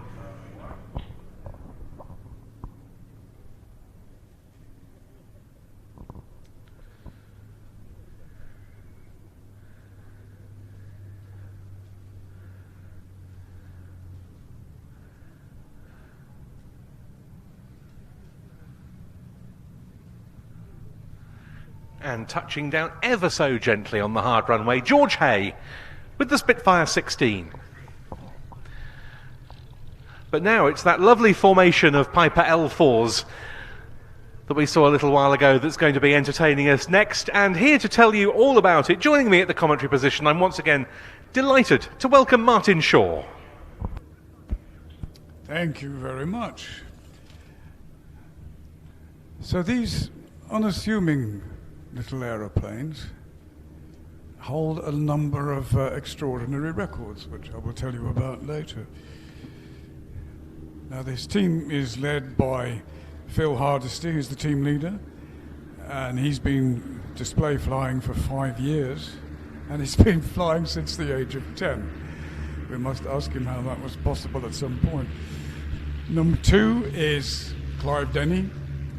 Clive is a display pilot. He displays Spitfire and Hurricane, as well as the L4 Grasshopper, and I'm very happy to say he's flying my airplane, which is number 2. Number 3, Tom Turner. Tom also flies with the Yak team of the Flying Comrades, and they display at Duxford later this year.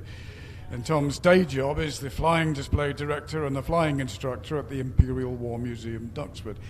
Tom has also been flying since a very young age. He was been flying since he was 12. And he says he was going to air shows before he was born. And number 4 is Ben Benkowski, who is also a dental surgeon in his day job. And he started with the University of London Air Squadron in 1980. And he owns and operates this L4.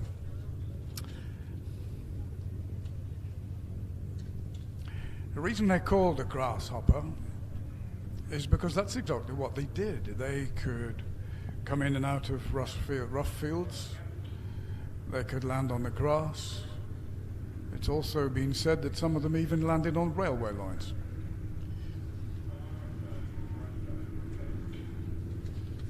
So now they're shaping up for their fly past in box formation.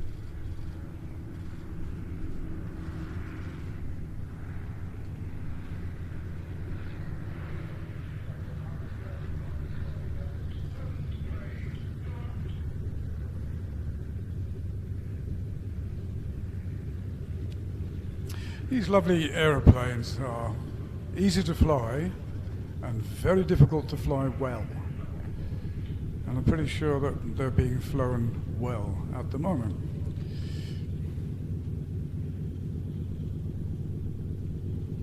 The L4 Grasshopper was working in all theatres operations during the Second World War. And of course they were operating on D-Day, June the 6th.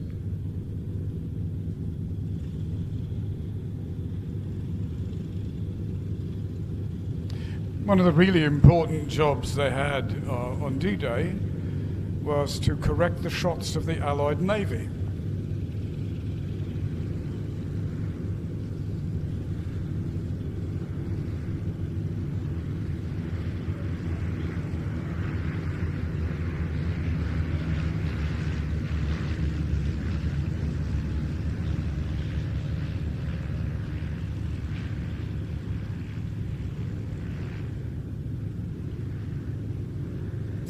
These L4s have a 65 horsepower engine, not very much, but then it's a very light little aeroplane. And it was derived from the Piper J3, and the requirements of the Second World War needed a liaison aircraft so they could easily move senior officers from station to station. And then it was used as an artillery spotter.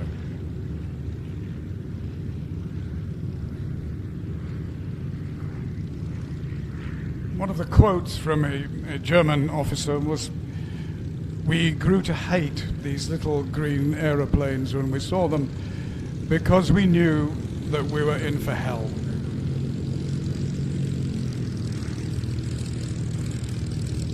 Because the infantry would call in artillery support, and then they would fly over the enemy positions and then direct the artillery fire directly onto the soldiers.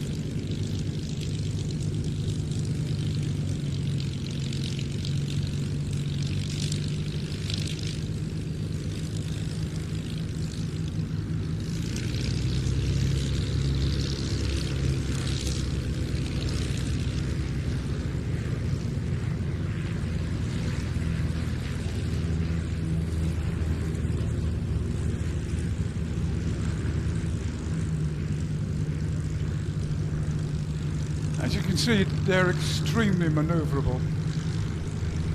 And the great advantage with that nice big wing is that they can fly very slowly, which is important if you are trying to direct artillery fire accurately onto the enemy position.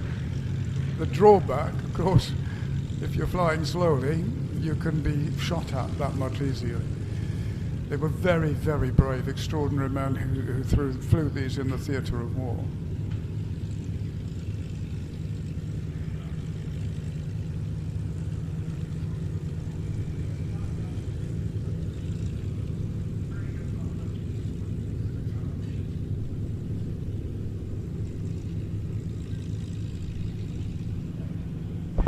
And Martin, it's worth saying, isn't it, that some of the very first American aircraft ashore in Normandy after D-Day were L4s like these. Absolutely, and a lot of them remained there.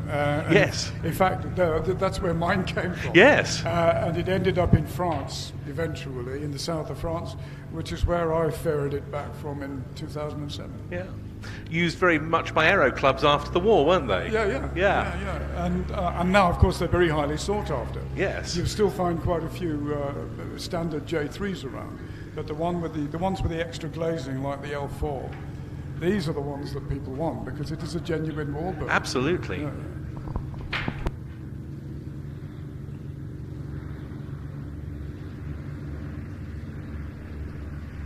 Now, the other distinction, of course, that the L4 Grasshopper has is that it was engaged in the last aerial combat of World War II.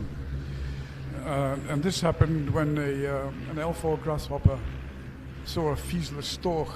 And I think sometimes that's been reenacted here, hasn't it? It has, with a Slepchev Storch ultralight version of the Storch. Yes, absolutely. Only not long before VE Day. Yeah. And the American L4 pilot flew alongside the Storch and signaled to him to land, and the Storch pilot gave him a signal with his finger. And so the American pilot took out his Colt 45 and shot it down. And promptly after it landed, he arrested the German pilot, and that was the last aerial combat of World War II. They were also very familiar sights at 8th Air Force bases around East Anglia as hack aircraft. I know the 78th Fighter Group at Duxford had a few L4s on strength. Absolutely. I mean, if an officer wanted to go from one station to another, he would just call one over and up they went like an aerial taxi. Exactly right, yeah.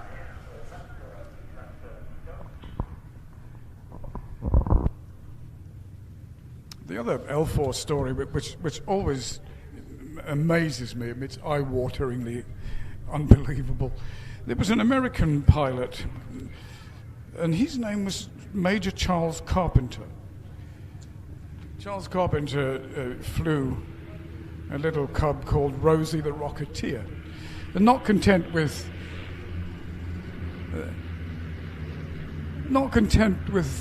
simply knocking out enemy troops, he fitted bazookas to the struts of his cub and decided he was going to a ground attack.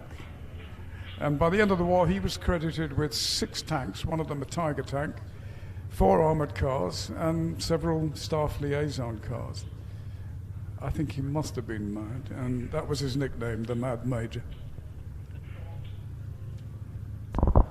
And it wasn't just in Europe, was it? They flew from, I believe, from places, you mentioned railway lines in Europe earlier, but from platforms on trees in the jungle. Yeah, I mean, people did absolutely extraordinary things with them, but I think landing on railway lines is the most extraordinary. Yes.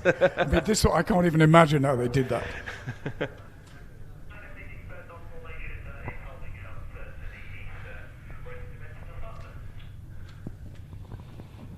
So here they are, coming in to land these unassuming little aeroplanes with a gigantic war record behind them of achievement for the Allies.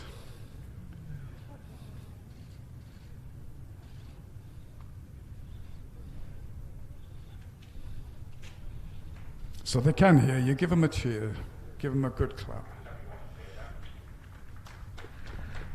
Yeah, that was a really lovely display from Clive Denny, Ben Benkowski, Tom Turner and Phil Hardesty, and also our thanks to Martin Shaw for talking us through it so beautifully. Thank you, Martin. My pleasure. Thank you, Mark.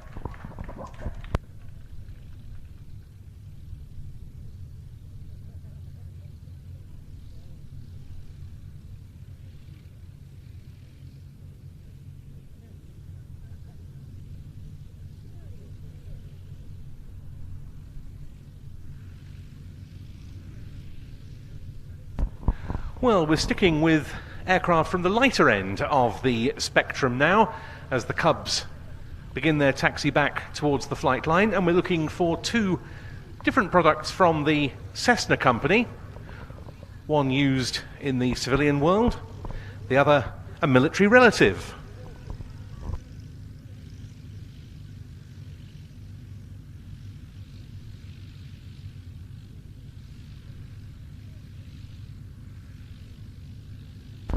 But lining up on the hard runway, as those 2 aircraft start their run-in, 2 of the real jewels of this flying programme.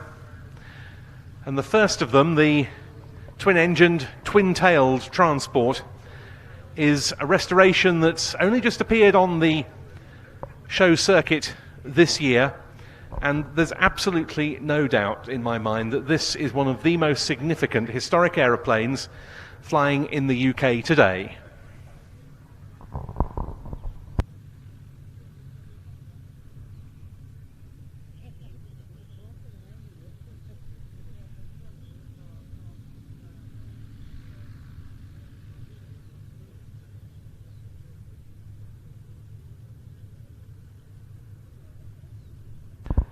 That aircraft is Fighter Aviation Engineering's Lockheed 12A Electra Junior.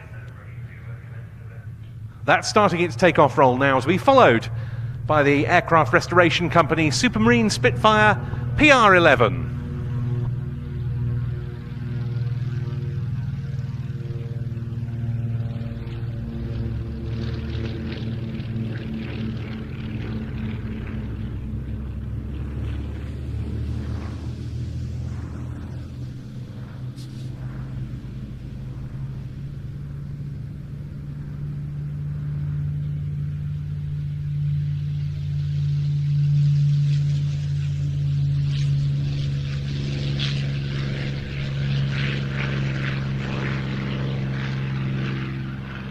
They'll be back with us in a slot's time for their display reflecting the development of photographic reconnaissance in the lead up to and the early part of World War II as well as another of the Spitfire's roles in American service.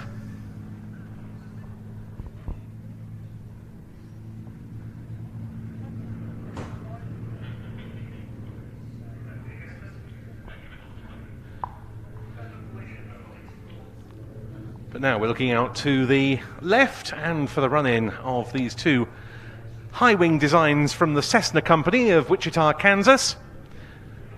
We've got the Cessna 170B and we've got the Cessna L19 Bird Dog.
There's a very close link between these two types because the Cessna 170 family of four-seat general aviation aircraft was developed for military use as the Model 305, which was Cessna's internal designation for the Bird Dog.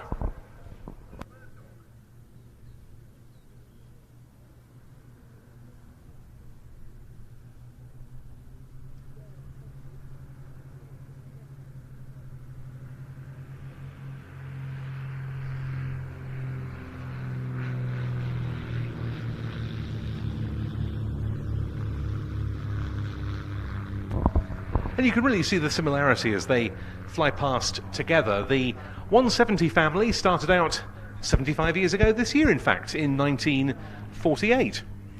It was a four-seat development of the earlier Cessna 140 with a more powerful engine. And that led on to successive versions. The 170B is the one we see here, introduced from 1952 with a new design of wing.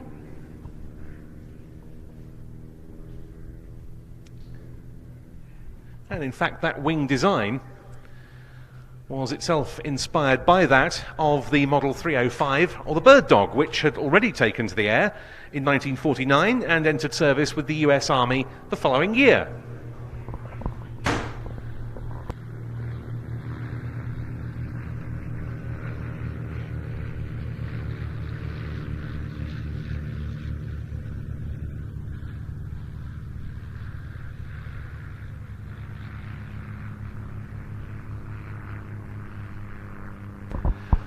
The other legacy of the Cessna 170 family was that it led on to the hugely successful 172, one of the most produced aircraft of all time.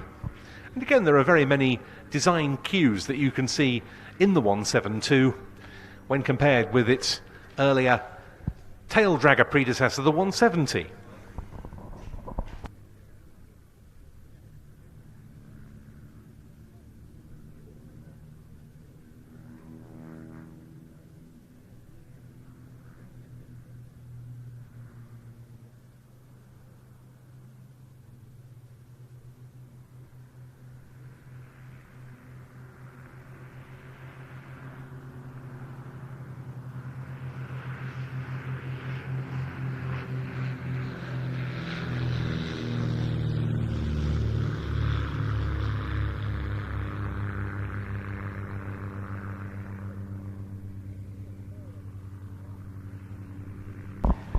Beautiful example of the 170B leading this formation dates from 1952. It was one of the first B models ever produced.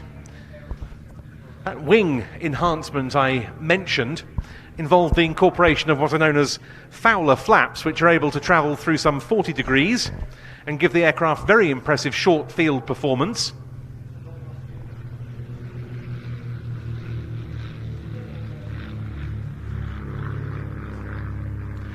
(145 horsepower from its Continental C145 engine).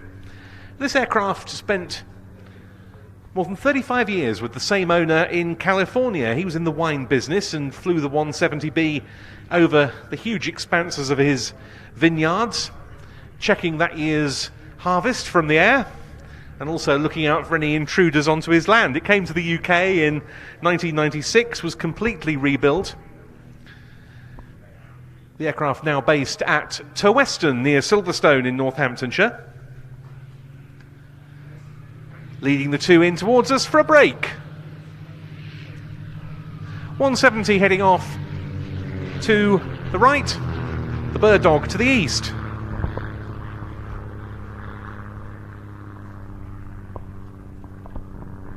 The US Army had a need for a successor to the Piper L4 Grasshopper that we just saw, and to the Stinson L5 Sentinel.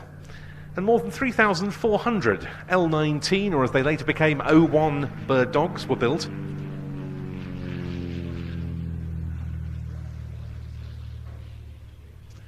But here's a short solo from the 170B initially.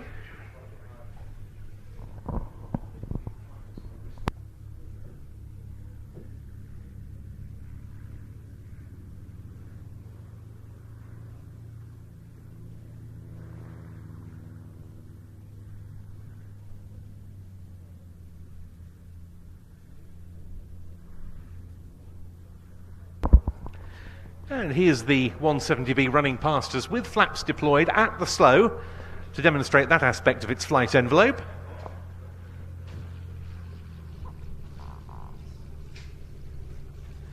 With the Bird Dog following it in behind.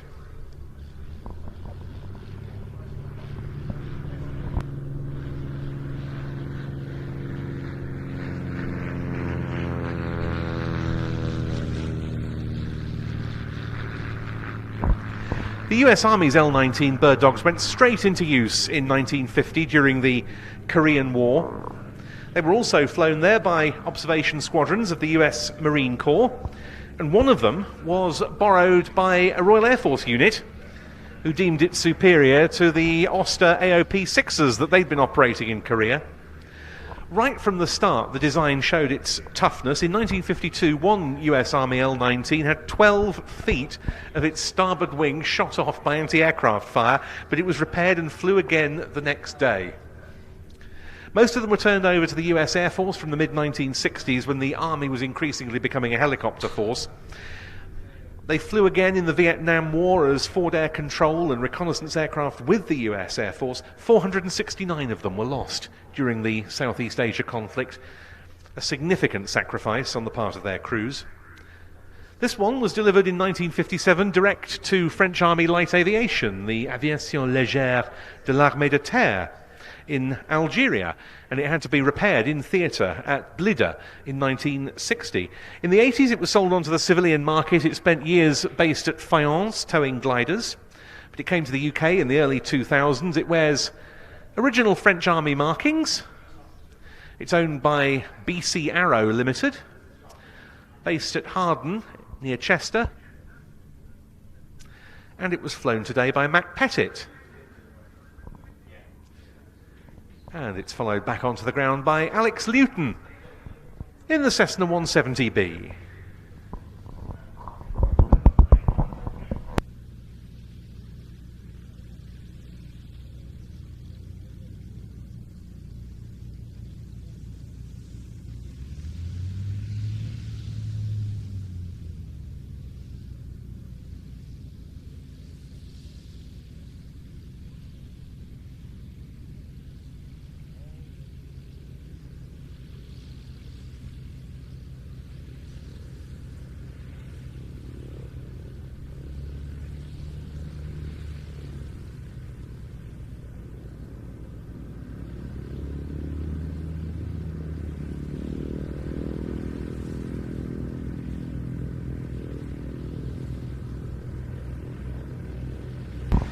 But it's now to the world of photo reconnaissance that we turn.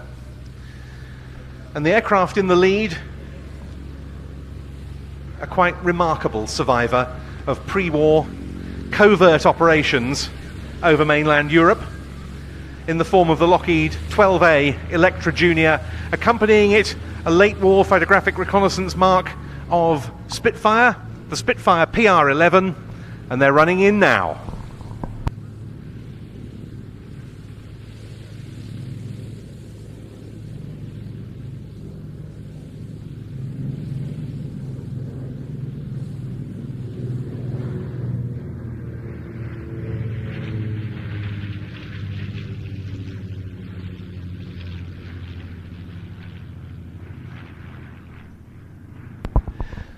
The Model 12 was a successor to Lockheed's Model 10 Electra. As the Electra Junior name suggests, it was a scaled-down version. It first flew in 1936, and for its day this was a very sleek and advanced design. All-metal construction, a high top speed of 225 miles an hour, and very long ranged, around 800 miles, with only standard fuel tanks installed. They were used as small numbers between the wars as airliners. Continental Airlines, for example, flew them from the summer of 1937, but they mainly found favour with private and corporate operators. And one of them, which is among the surprisingly high proportion of those that survive today, was even flown to 5th place by Lockheed test pilot Milo Burcham in 1937's Bendix Trophy transcontinental air race across the United States.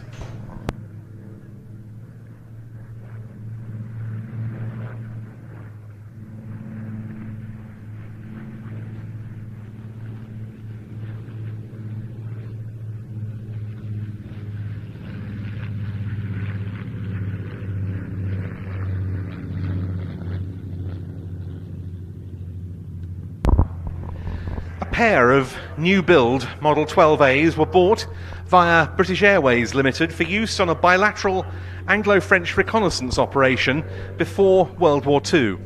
Both of those aircraft were ultimately handed over to France, which led to this aeroplane, which was given the British registration that it wears today, Golf Alpha Foxtrot Tango Lima, being acquired via the same route for use by our Secret Intelligence Service, otherwise known as the SIS, or more popularly as MI6. And this operation had been in part the brainchild of a remarkable Australian-born aviator, inventor, and much more besides, by the name of Sidney Cotton.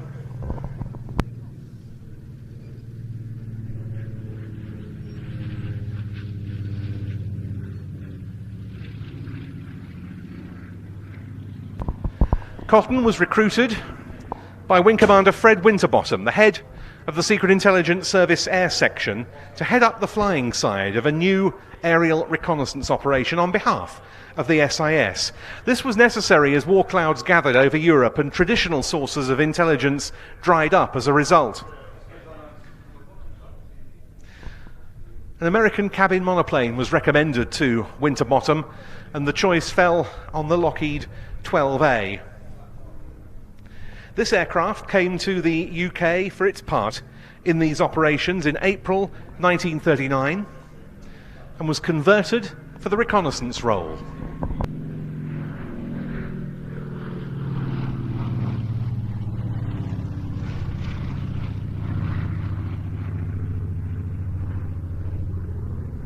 For that purpose, a pair of 16-inch square camera ports were fitted in the bottom of the fuselage.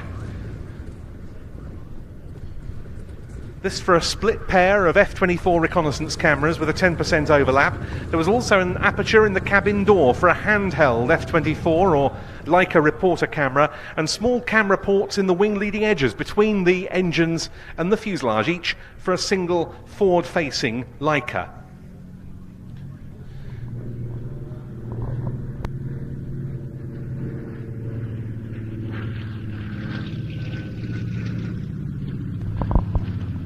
This very aeroplane was flown operationally by Sidney Cotton and his Canadian co-pilot, Flying Officer Bob Niven.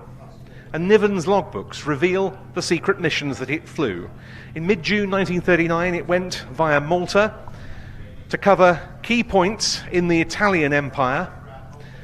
Then it carried out a flight in excess of 6 hours from its base at Heston near London to the Wilhelmshaven area of Germany, capturing Luftwaffe airfields and the East Frisian Islands.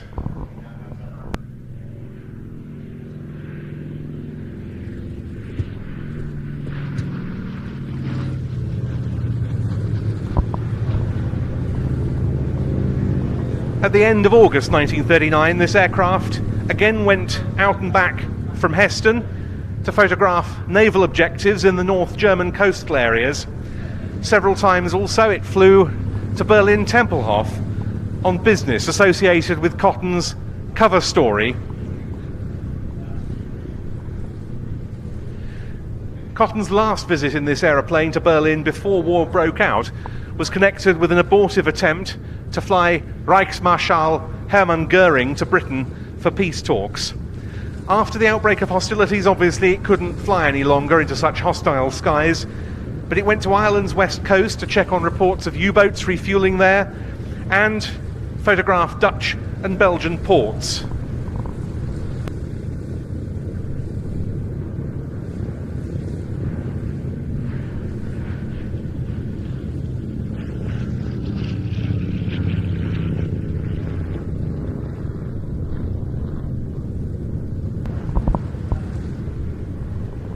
The Secret Intelligence Service flight, on whose behalf this aircraft was operated, was then amalgamated into the RAF, and Cotton was commissioned as a wing commander. In January 1940 it became the Photographic Development Unit. By that time the first photo reconnaissance Spitfires were already active with the RAF in France. This aircraft carried on flying during 1940. It was damaged when a parachute mine was dropped on its hangar at Heston that September. It went back to the USA for repair.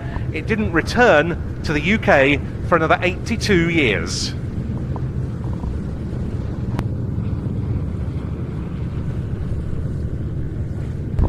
That was when this aircraft came to Sywell in Northamptonshire for restoration by Air Leasing for its new owner, Fighter Aviation Engineering. It flew again on the 27th of March this year, and the quality of the workmanship is quite outstanding. But it leads us on to the Photographic Reconnaissance Spitfire, and this is the Mark 11 in from the right.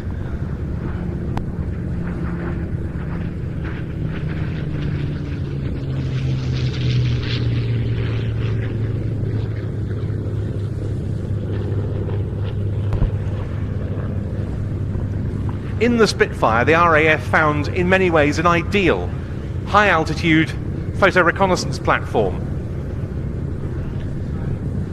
Fast, high-flying, able to evade enemy intentions,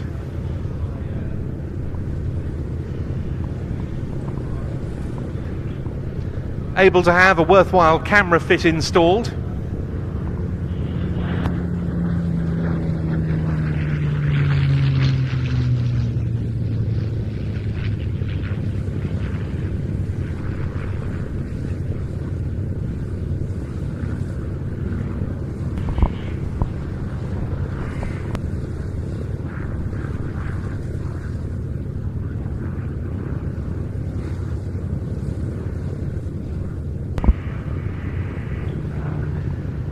and it was able to undertake its photographic reconnaissance function unarmed.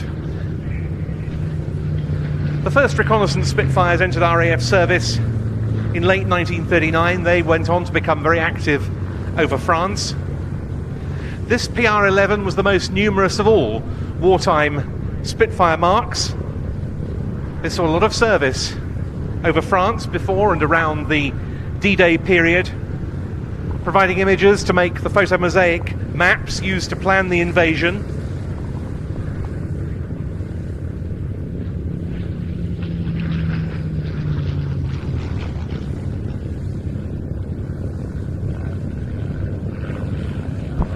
Their imagery provided target intelligence for missions by tactical and heavy bombers.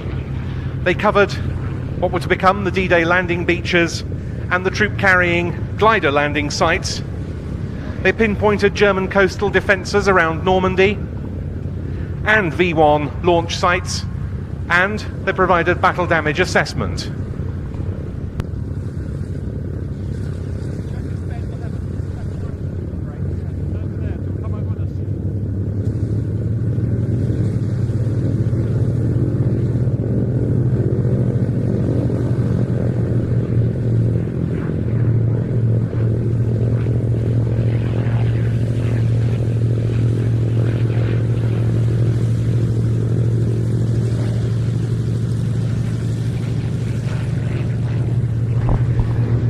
And they also served Spitfire PR-11s with the US Army Air Forces and with the 8th Air Force in the UK.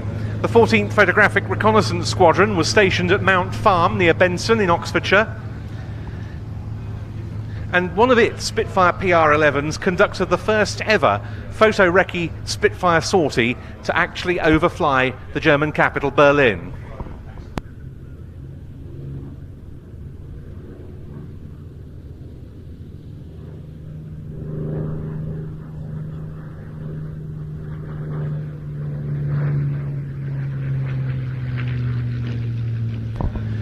This aircraft, owned by the Aircraft Restoration Company, saw service with the RAF 2nd Tactical Air Force in mainland Europe in early 1945.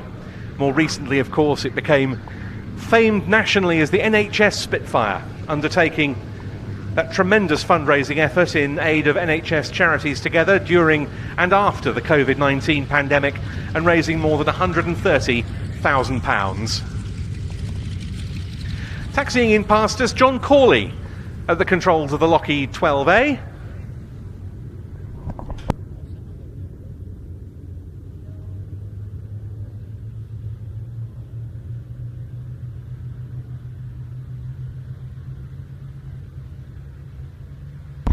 Getting airborne now off the grass. A pair of old adversaries. The Hispano Bouchon, representing the Messerschmitt Bf 109, and the Supermarine Spitfire 5.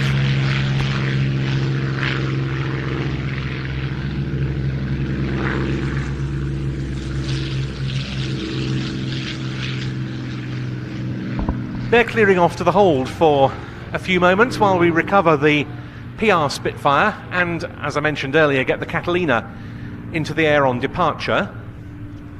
Just while we do that, a quick note. You may have noticed there's queuing traffic on the M11 at present. And while that's the case, we will just have to move the centre point of the display a little bit further west, up towards the American Air Museum. So that will slightly alter the display profiles that we see from the aircraft for the period while this is necessary. Although I do see that the traffic is now on the move again, so hopefully it won't be too long.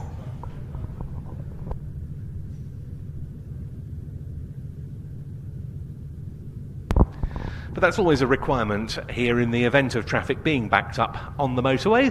But luckily we do have the flexibility to be able to shift what we call the display datum further west in order that that isn't a problem and we can continue flying.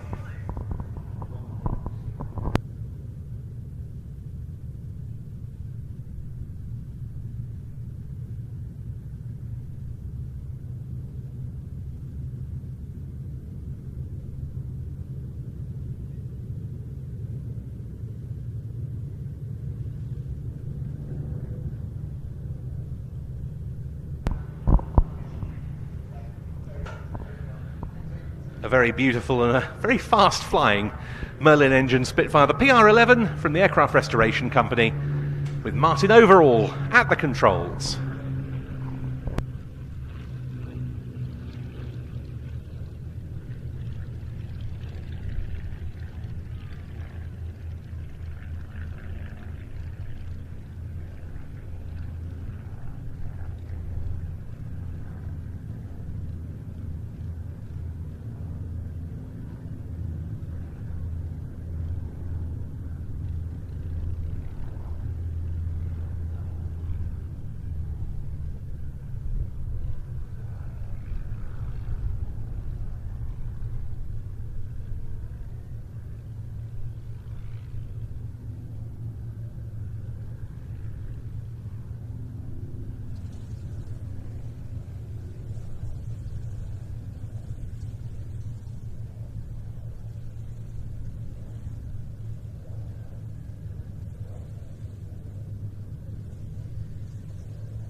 While we have a few moments, don't forget that the IWM shop marquee is located just behind the control tower here. You can buy souvenirs of your day at Duxford and those that mark the 50th anniversary of air shows here under the IWM's control. That anniversary being marked all through the season here, but particularly at our flying finale on Saturday the 14th of October, 50 years to the day since the first IWM Duxford Air Day was staged.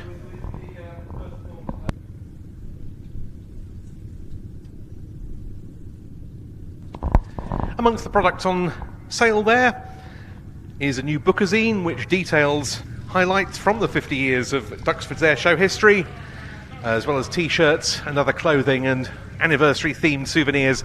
All of that at, as I say, the IWM shop marquee behind the control tower, and also available at the outlet at Airspace. And talking of the rest of our display season here at Duxford, well, it continues with the next of our flying days.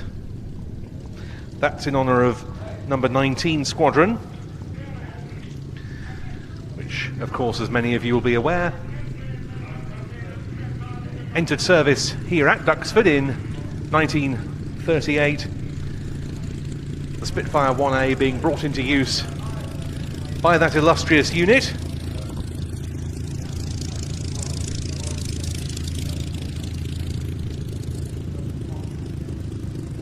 The number 19 Squadron Flying Day taking place on Saturday the 12th of August. A very appropriate theme.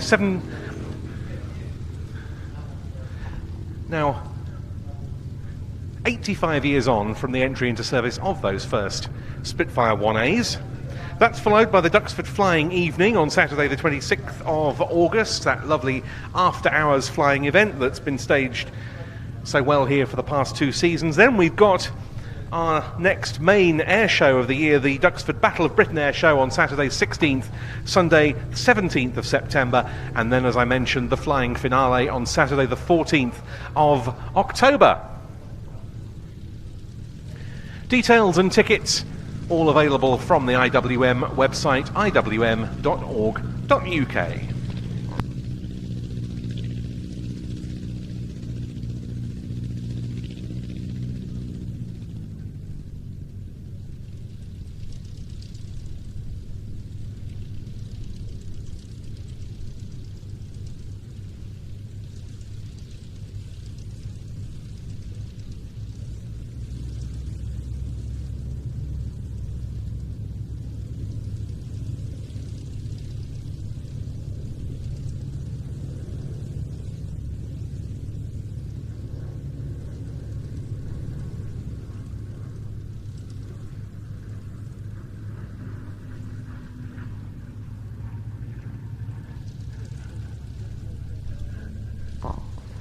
The Catalina then taxiing out. That's going to be heading over to Ireland, where it's going to be staying for quite a considerable time, with numerous display commitments over the next few weeks at different events over there.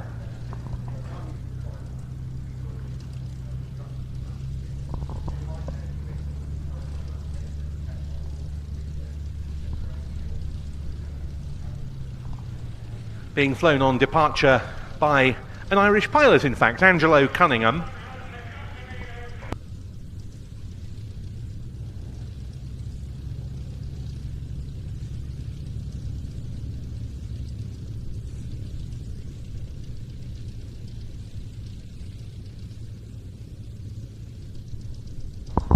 But then we'll be ready for the sequence with the Spitfire and the Bouchon, and another very appropriate Spitfire to see. I mentioned earlier when we saw the B-17 how the early B-17 escort missions were undertaken by RAF Spitfires, and the very one we're going to see, serial EE602 from Fighter Aviation Engineering, was one of those aircraft.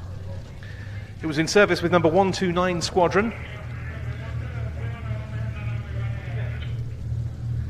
and most famously, as far as those sorties were concerned, in May 1943, it escorted B-17F Memphis Belle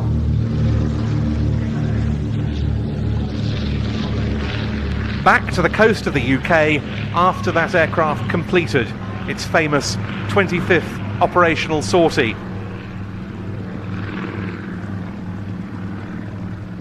And the aircraft appears today in its number 129 squadron colours from that period, and we're going to see it in the skies with the Hispano-Bouchon, the Spanish licence-built version of the Messerschmitt Bf-109, equipped not with the Bf-109's original Daimler-Benz engine, but with the Rolls-Royce Merlin. And here's the Bouchon.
And in comes the Spitfire 5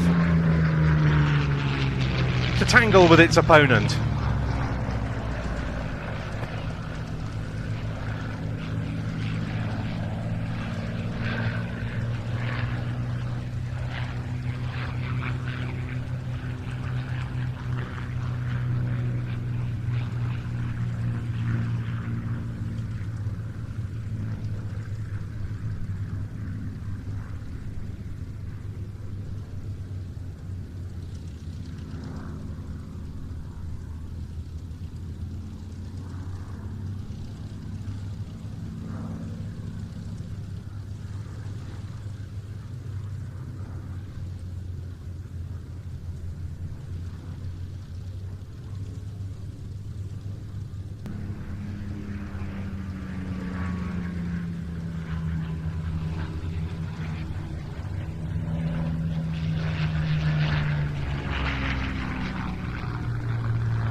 Final pass from the Spitfire and Bouchon coming up, and then we'll be rolling the three Curtiss fighters, which are going to be making the final item of our show off both the hard and the grass runways.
And after a couple of victorious passes, final run from the Spit on its own.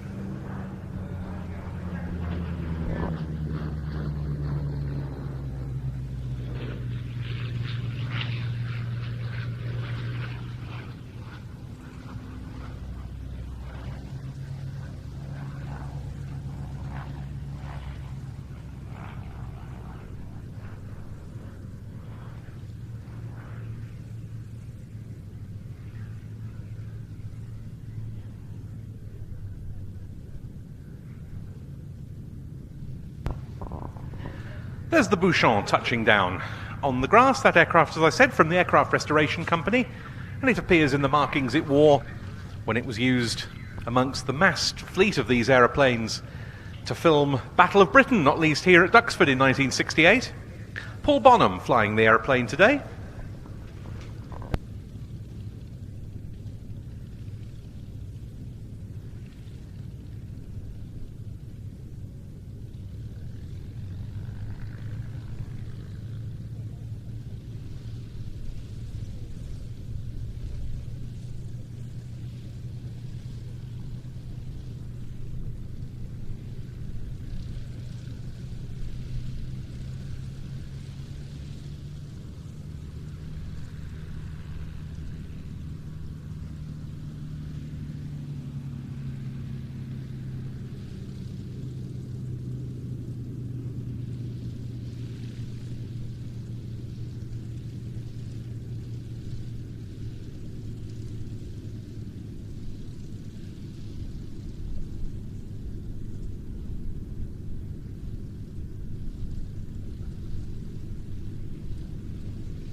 And there's Pete Kinsey touching down with the Spitfire 5.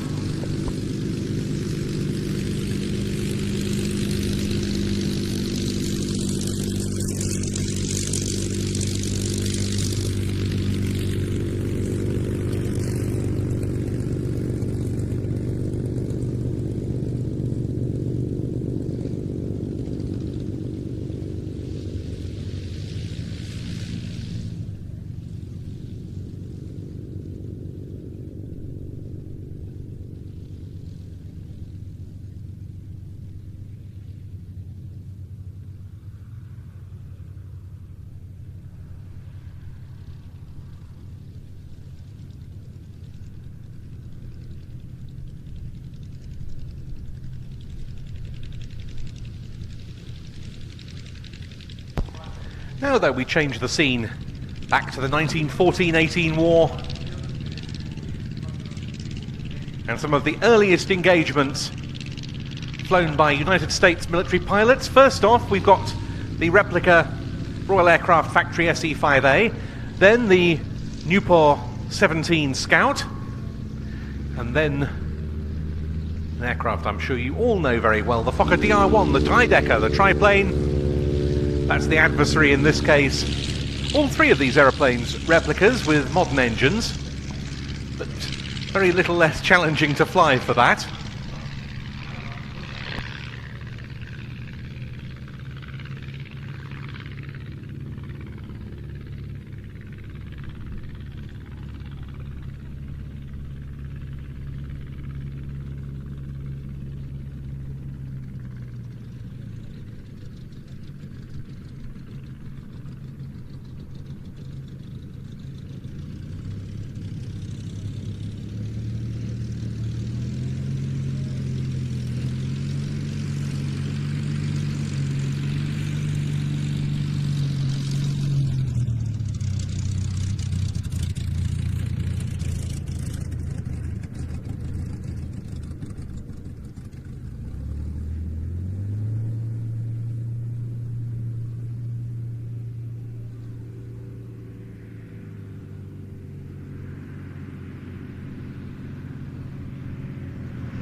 It was in April 1917 that the United States formally entered World War I.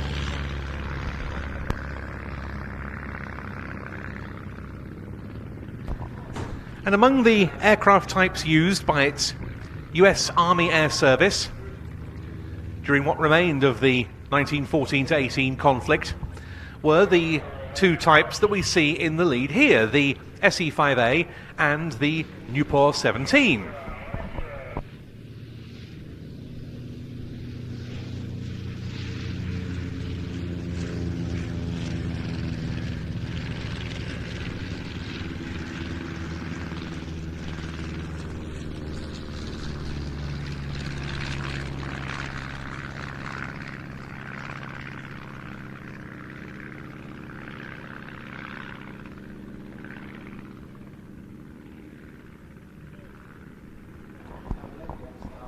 American pilots were already in Europe at the time the United States entered World War I.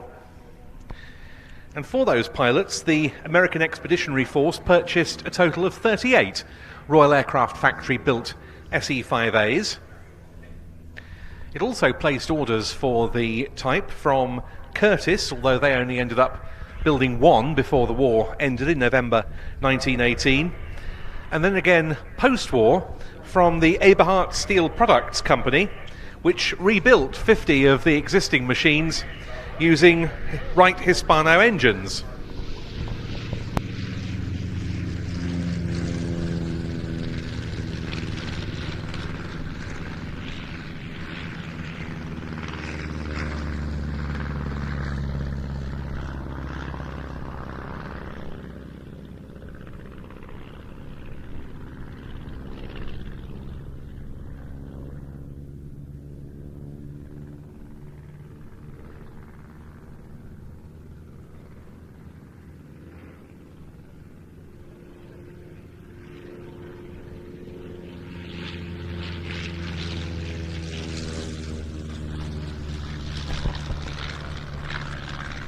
The Nieuport 17 had been flown by some of those American volunteer pilots before the American entry into the conflict as part of the volunteer manned Escadrille Lafayette, whose markings this particular replica Nieuport 17 wears.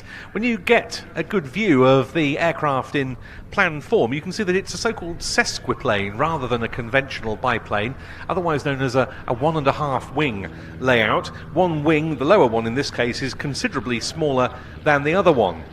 Very successful aircraft with France's Aéronautique Militaire, well able to take on the Fokker E3 Eindecker, which had been prominent up until that point, and quite a lot of French and British aces of the time flew it. It came into service in May 1916, and they were flown a lot against enemy observation balloons as well as aircraft.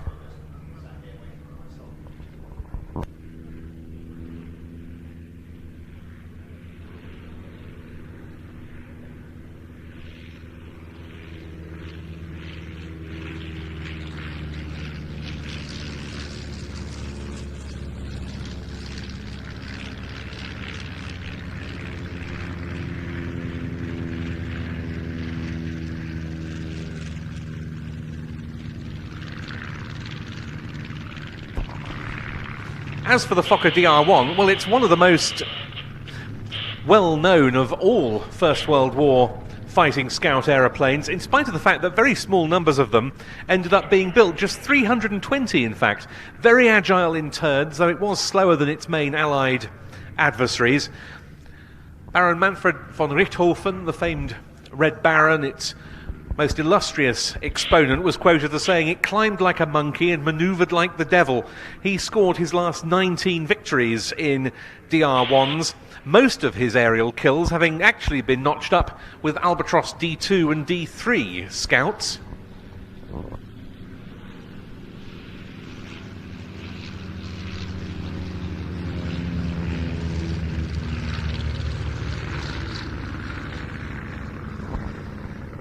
But it was in a Dreidecker, painted in his famous red markings, that he met his end, shot down near Vaux-sur-Somme on the 21st of April, 1918 while in combat with Sopwith Camels from number 209 Squadron of what was now the Royal Air Force, though it's believed now that ground fire from an Australian anti-aircraft unit was more likely responsible for the kill. The triplane suffered quite serious structural problems in service, which meant that the Imperial German Air Service decided to order the biplane Fokker D7 in greater quantity, and only about 10 triplanes were left in frontline service by October 1918, about a month before the armistice. This one was built from scratch by Paul and Sarah Ford. To achieve their desired standards of accuracy, they spent more than 5 years on the build. It took to the air in 2008, and it's been finished as one of von Richthofen's mounts while he was flying with Jasta, or Fighter Squadron 11, specifically an aeroplane in which he scored 9 of his 80 kills. The Newport 17 was built by its previous owner, Rob Gould Galliers, and the late John Day. It's now been sold to John Gilbert, and it continues to fly in the markings of the American volunteer-manned Escadrille Lafayette.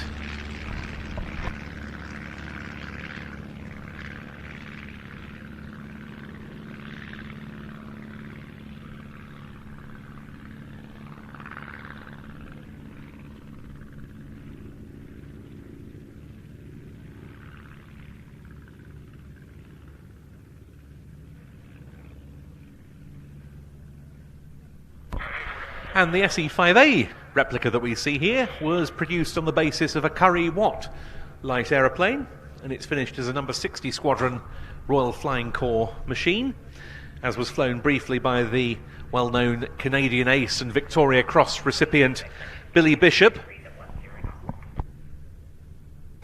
Like the triplane, it's owned by Paul Ford and based here at Duxford, and at the air shows and flying days you can very often see both of those aircraft very close up in the static display with Paul and other helpers to talk to. But here they come into land after their flying display appearance, reflecting the American use of the SE-5A and the American pilots who flew the Newport 17. Tom Turner, the first to land, our head of airfield here at Duxford. He's in the SE-5A.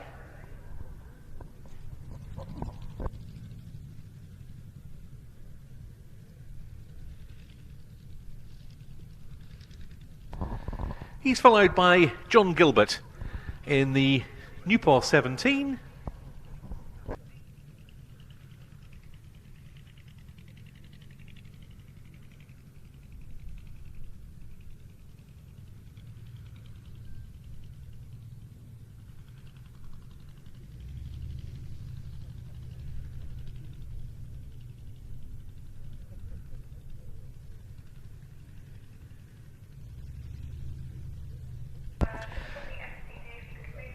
And the last of them in, the Fokker DR1 with Paul Ford at the controls. But now we're going to be running in the Curtiss P-36C, P-40C and P-40F for the final item of today's display. All three of these aircraft from the fighter collection, all of them unique, airworthy specimens in Europe.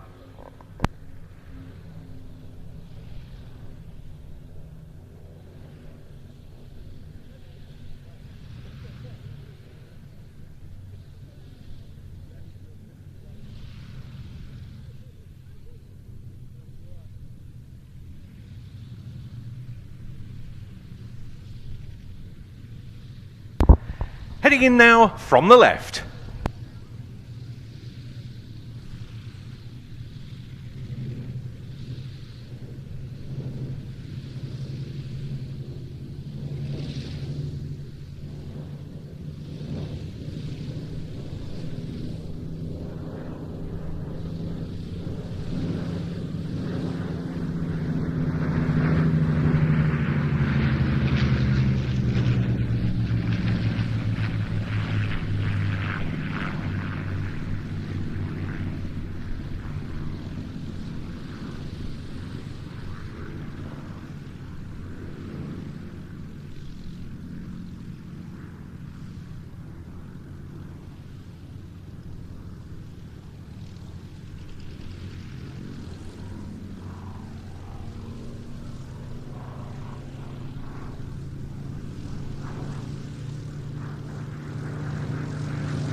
There's no operator in the world other than the Fighter Collection that could put up this combination of Curtiss fighters, and it's the P-36C that we see solo first.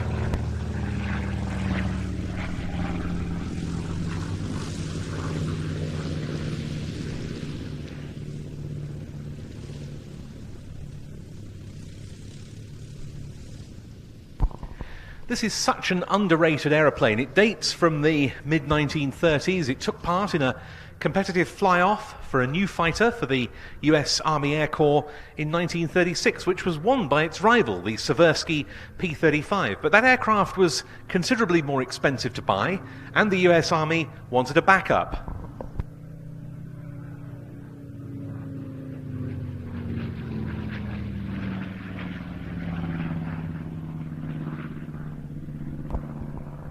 And this design, the Curtiss Model 75, was the result. The US Army ordered 210 of what they called the P-36A in 1937, and really this was the first truly modern American production fighter of its era. The designation, not F for fighter as we know today, but P for pursuit, and deliveries to pursuit groups of the US Army started in 1938. By the following year, aircraft like this represented a quarter of the US Army Air Corps' entire frontline strength.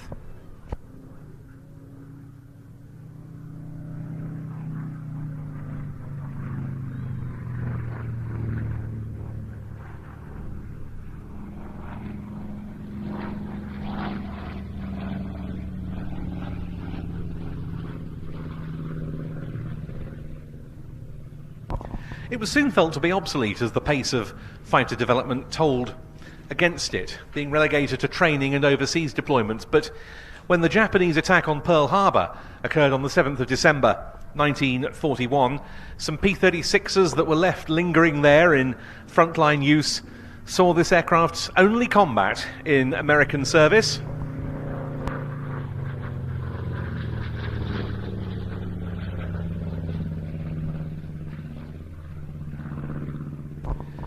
Four of them got airborne to try to engage part of the Japanese attacking force, and they managed to shoot down 3 of the enemy aeroplanes for the loss of one P-36 and nearly the loss of another, which somehow landed back at Wheeler Field in Hawaii despite taking 500 bullet holes.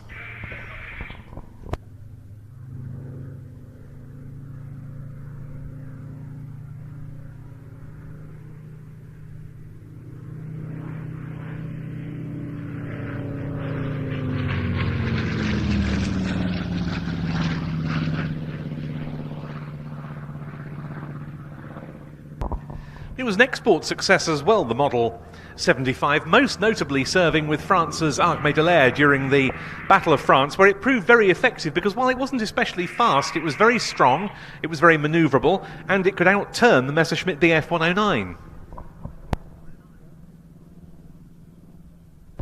This one was the last P-36C model built in 1939. And it was one of several that flew at the 1939 Cleveland Air Races in an experimental camouflage. And it wears the markings of the US Army Air Corps' 27th Pursuit Squadron with a yellow flash on the side signifying that this was the aircraft assigned to the unit's executive officer. But now we move forward to the P-40 family with the P-40C and F models.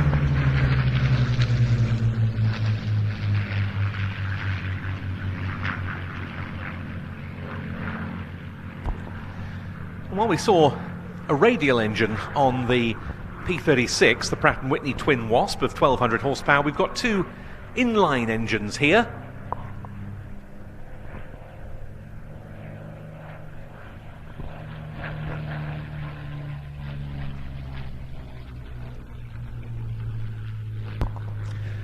And another glorious silver aeroplane in front of us now, in the form of the P-40C with its Allison V1710 engine. A design derived from the Model 75 or P-36, but in reality quite a different airframe.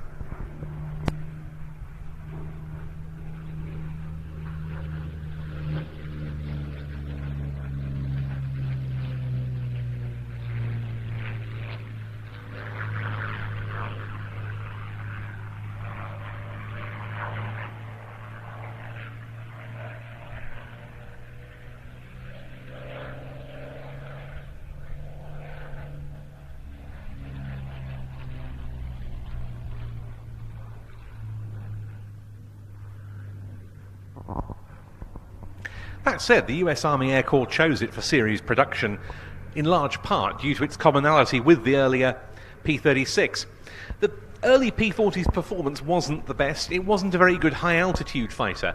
But when these aircraft were entering service in 1940 in their early models, by the standards of the day, they were long-ranged, and they were always very manoeuvrable at low level.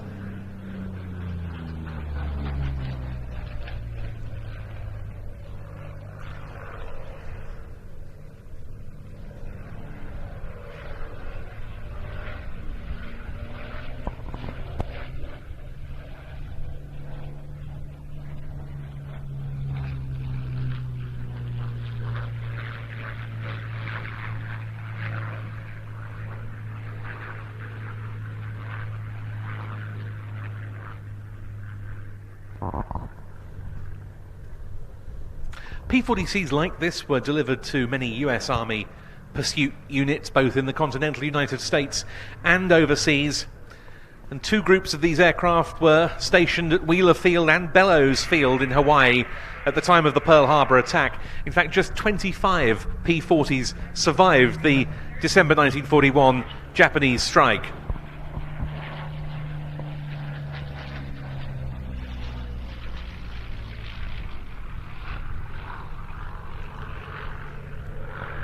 They were also used a great deal by the RAF P-40s in all their models. P-40C was known as the Tomahawk 2B. The RAF flew them in the Middle East and North Africa as fighters and as ground attack aircraft. And the Soviets used P-40Cs that were supplied by Britain from October 1941 onwards. They were the first American-built combat aircraft flown by the Soviet Union during the war.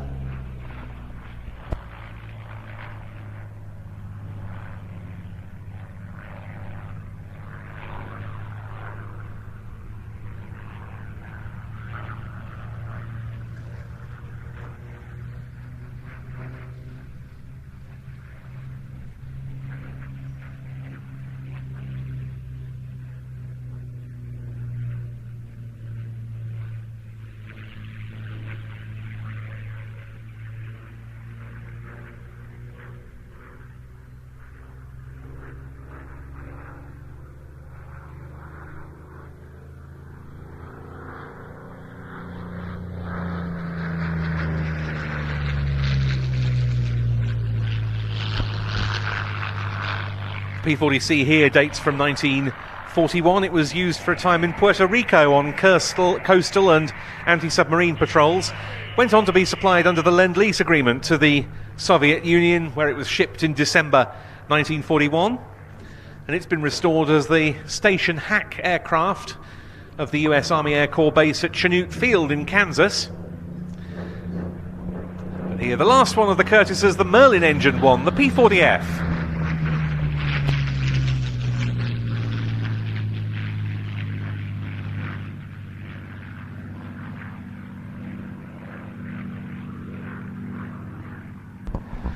This version of the Warhawk tried to improve the aircraft's performance by installing the Rolls-Royce Merlin engine in prototype form, which later switched over to the Packard-built Merlin.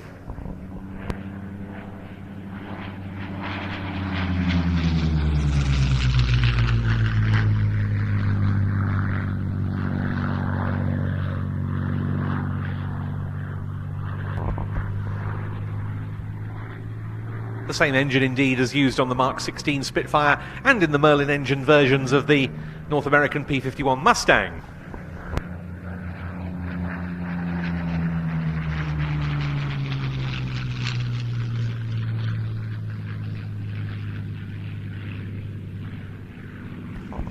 The trouble was that even Packard-built Merlins, let alone Rolls-Royce ones, were in short supply, so the later P-40 versions went back to using the Allison V1710 that the earlier ones had employed.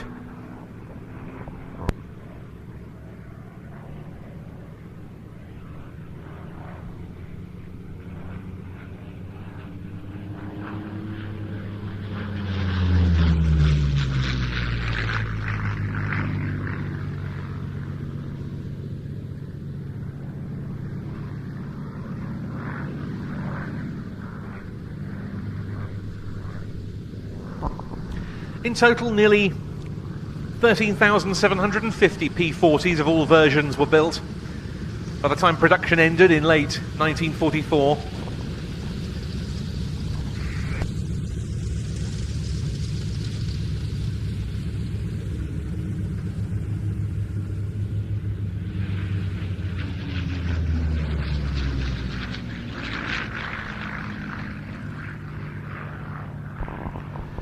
By comparison with the likes of the Spitfire or the Mustang, the Curtiss Hawk families tended to go rather unsung over the years, which makes the fact that we've got no fewer than 4 different variants, the 4th being an ex-French Armée de l'Air Hawk 75, airworthy here with the fighter collection. It's really placed a new focus on the success that these aircraft did enjoy, which saw P-40s achieving true air superiority for the Allies in the China, Burma, India or CBI theatre, and great successes in the Mediterranean, the North Africa and the Middle East.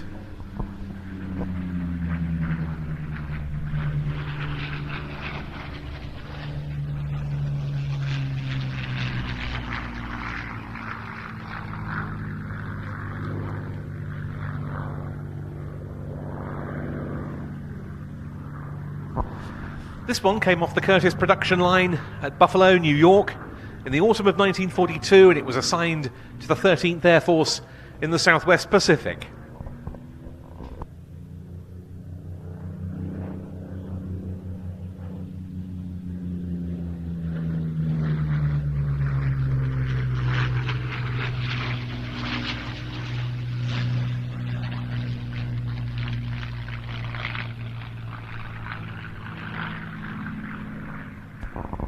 It was restored for the fighter collection in Australia, took to the air there in April 2011 before being shipped over to the UK. And its markings are those of a P-40F, flown in the Italian theatre by the US Army Air Force's 85th Fighter Squadron during 1944.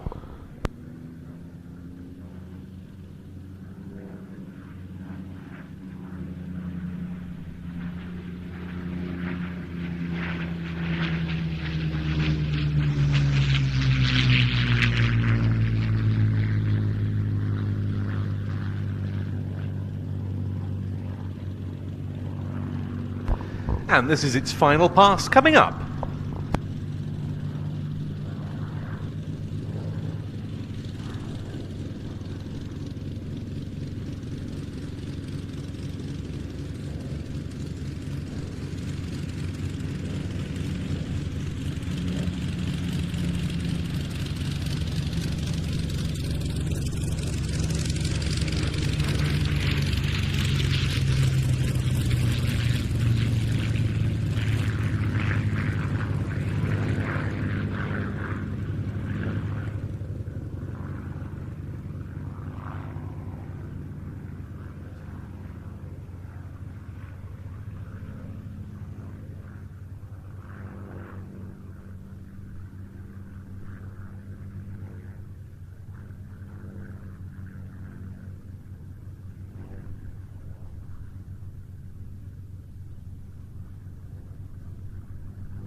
And with that, the 3 Curtisses complete their display, and we finish the flying programme at our Duxford Flying Day.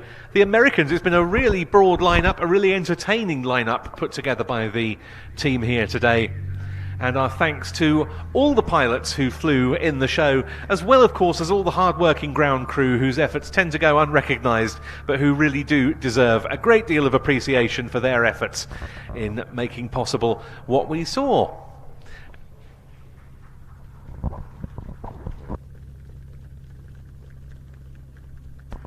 Thank you very much, everyone. Very kind of you. And also thanks to all of the IWM team and volunteers who've worked on this event, not least our Flying Display Director for the day, Mark Linney.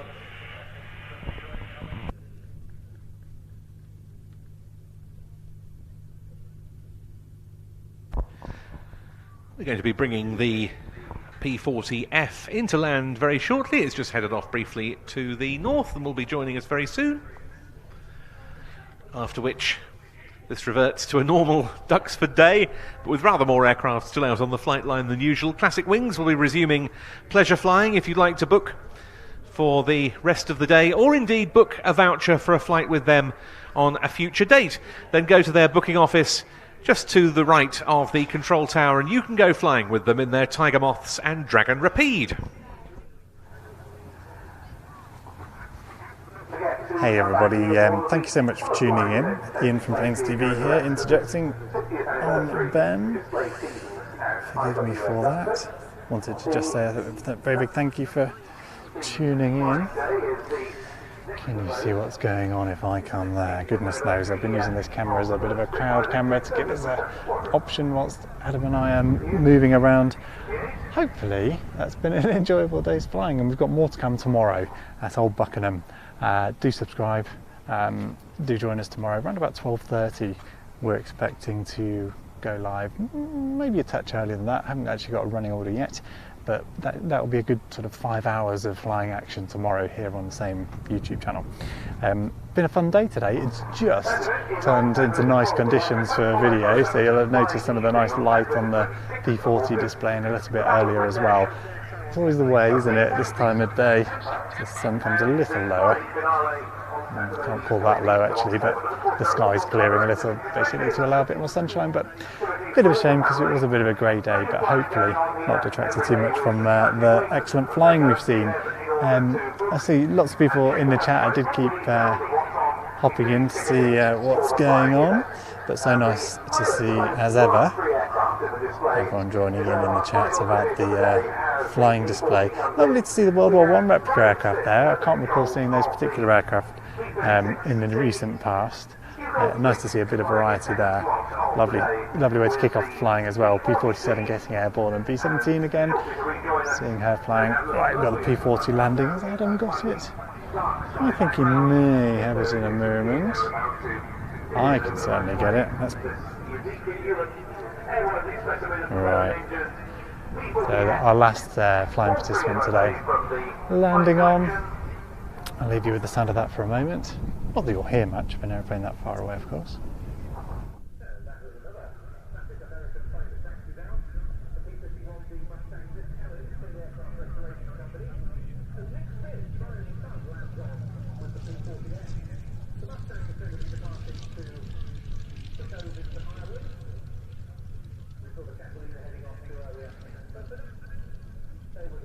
IWM Duxford for the Americans flying day. Thank you in particular to those. So Ben just saying, and I've just spotted the running up Mustang over there heading off to Ireland. Give the video a like if you'd like to stay live to show you a couple of departures. We're expecting to head off, as I say, the Mustang to an air show in Ireland. Yeah, give the video a like. Well, what are we on now, likes wise? I see. Oh, over 500 likes. I did say, oh, well done everybody, getting us over 500. I can't really beg for more than that. Thanks very much for giving the video a like. It does tell everybody, does tell YouTube really that we're worth looking at. So thank you for those of you who've gone to the trouble of giving it a like. That seems daft asking for it all the time, but it does help promote it. And yeah, viewership's always a good thing for us. I hope you've enjoyed today. Do subscribe, and if you are subscribed, you can set a little notification for the live broadcasts tomorrow. Actually, you can't do that yet because I haven't scheduled it. I'll be scheduling that this evening once we've done and dusted here. So look out for that. Do subscribe, and if you're on YouTube tomorrow, you'll no doubt spot the fact that we're live from Old Buckingham. Expecting the Red Arrows tomorrow, Typhoon. I think Falcons certainly Sunday. I'm not sure whether Adam says he's got something nice, lovely P40 taxiing in.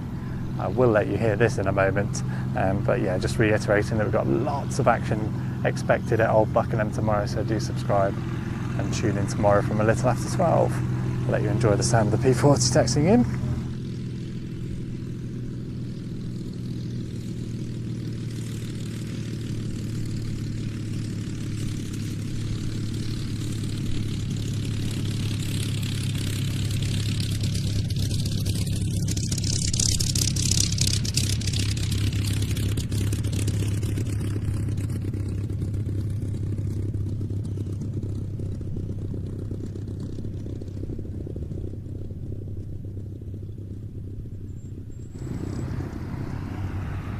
And I should remind you, of course, we'll be back at Duxford for a couple more flying days, and also the Duxford September air show, the Battle of Britain air show. It's another one that I'm being stingy and sending out on our subscription service at watch.planestv.com, so that is a paid service, but well worthwhile if you enjoy our airshow coverage here at Duxford and at other shows. Duxford September air show live on PTV On Demand. There's a link in the description, and there's also a link in the description to our email newsletter, which is a good way of keeping up to date with what we are up to. Mustang running up at the end there. We will stick around to see the Mustang go. 570 likes, look at that. Thank you everybody for your trouble in pushing that like button.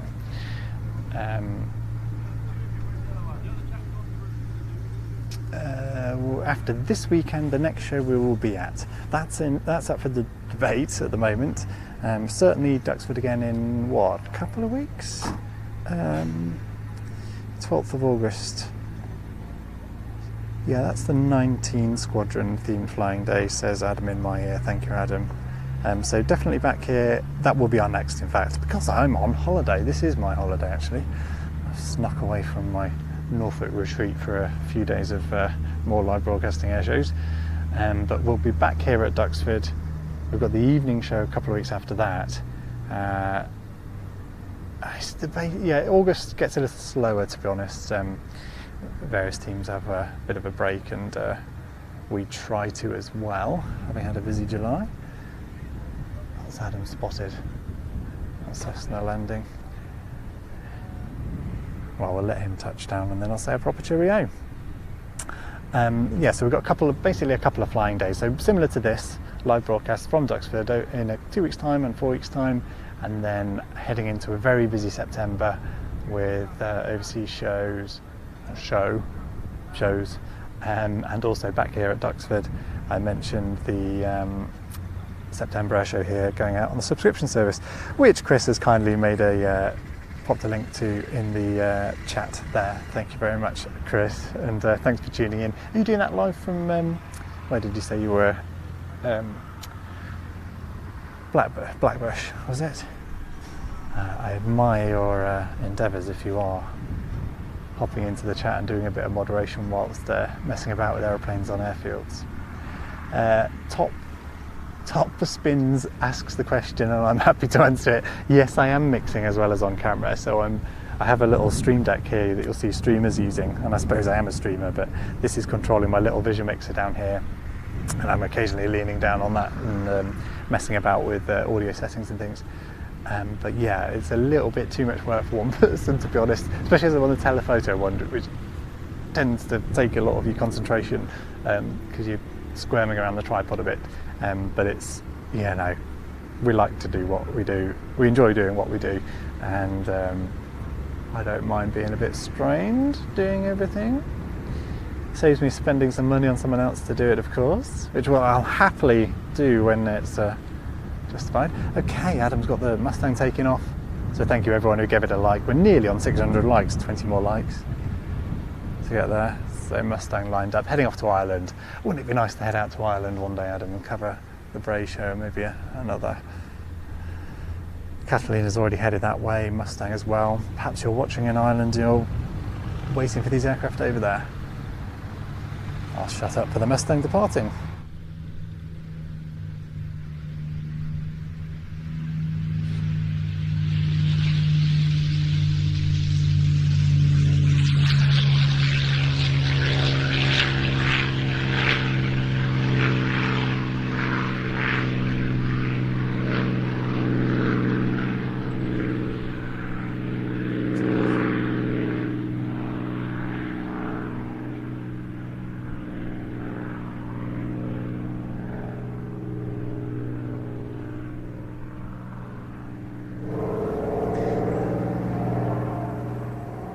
I like that comment from, who was that? Lost in Space saying, "Shocked y'all aren't at Oshkosh."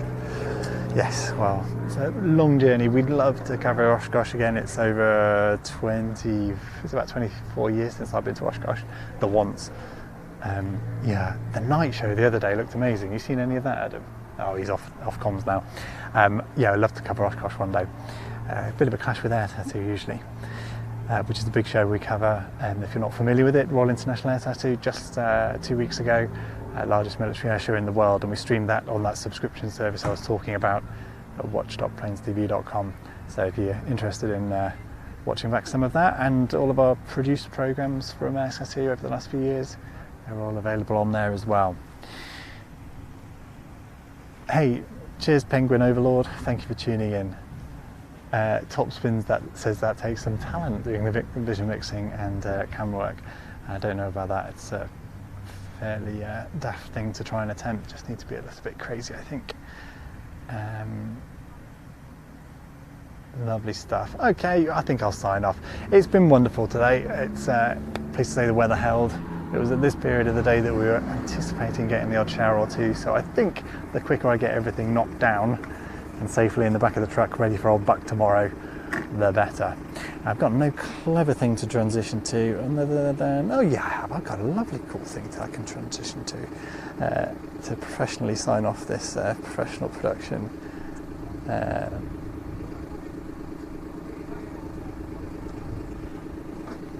I'll say to you. So thank you very much for tuning in everybody. Wonderful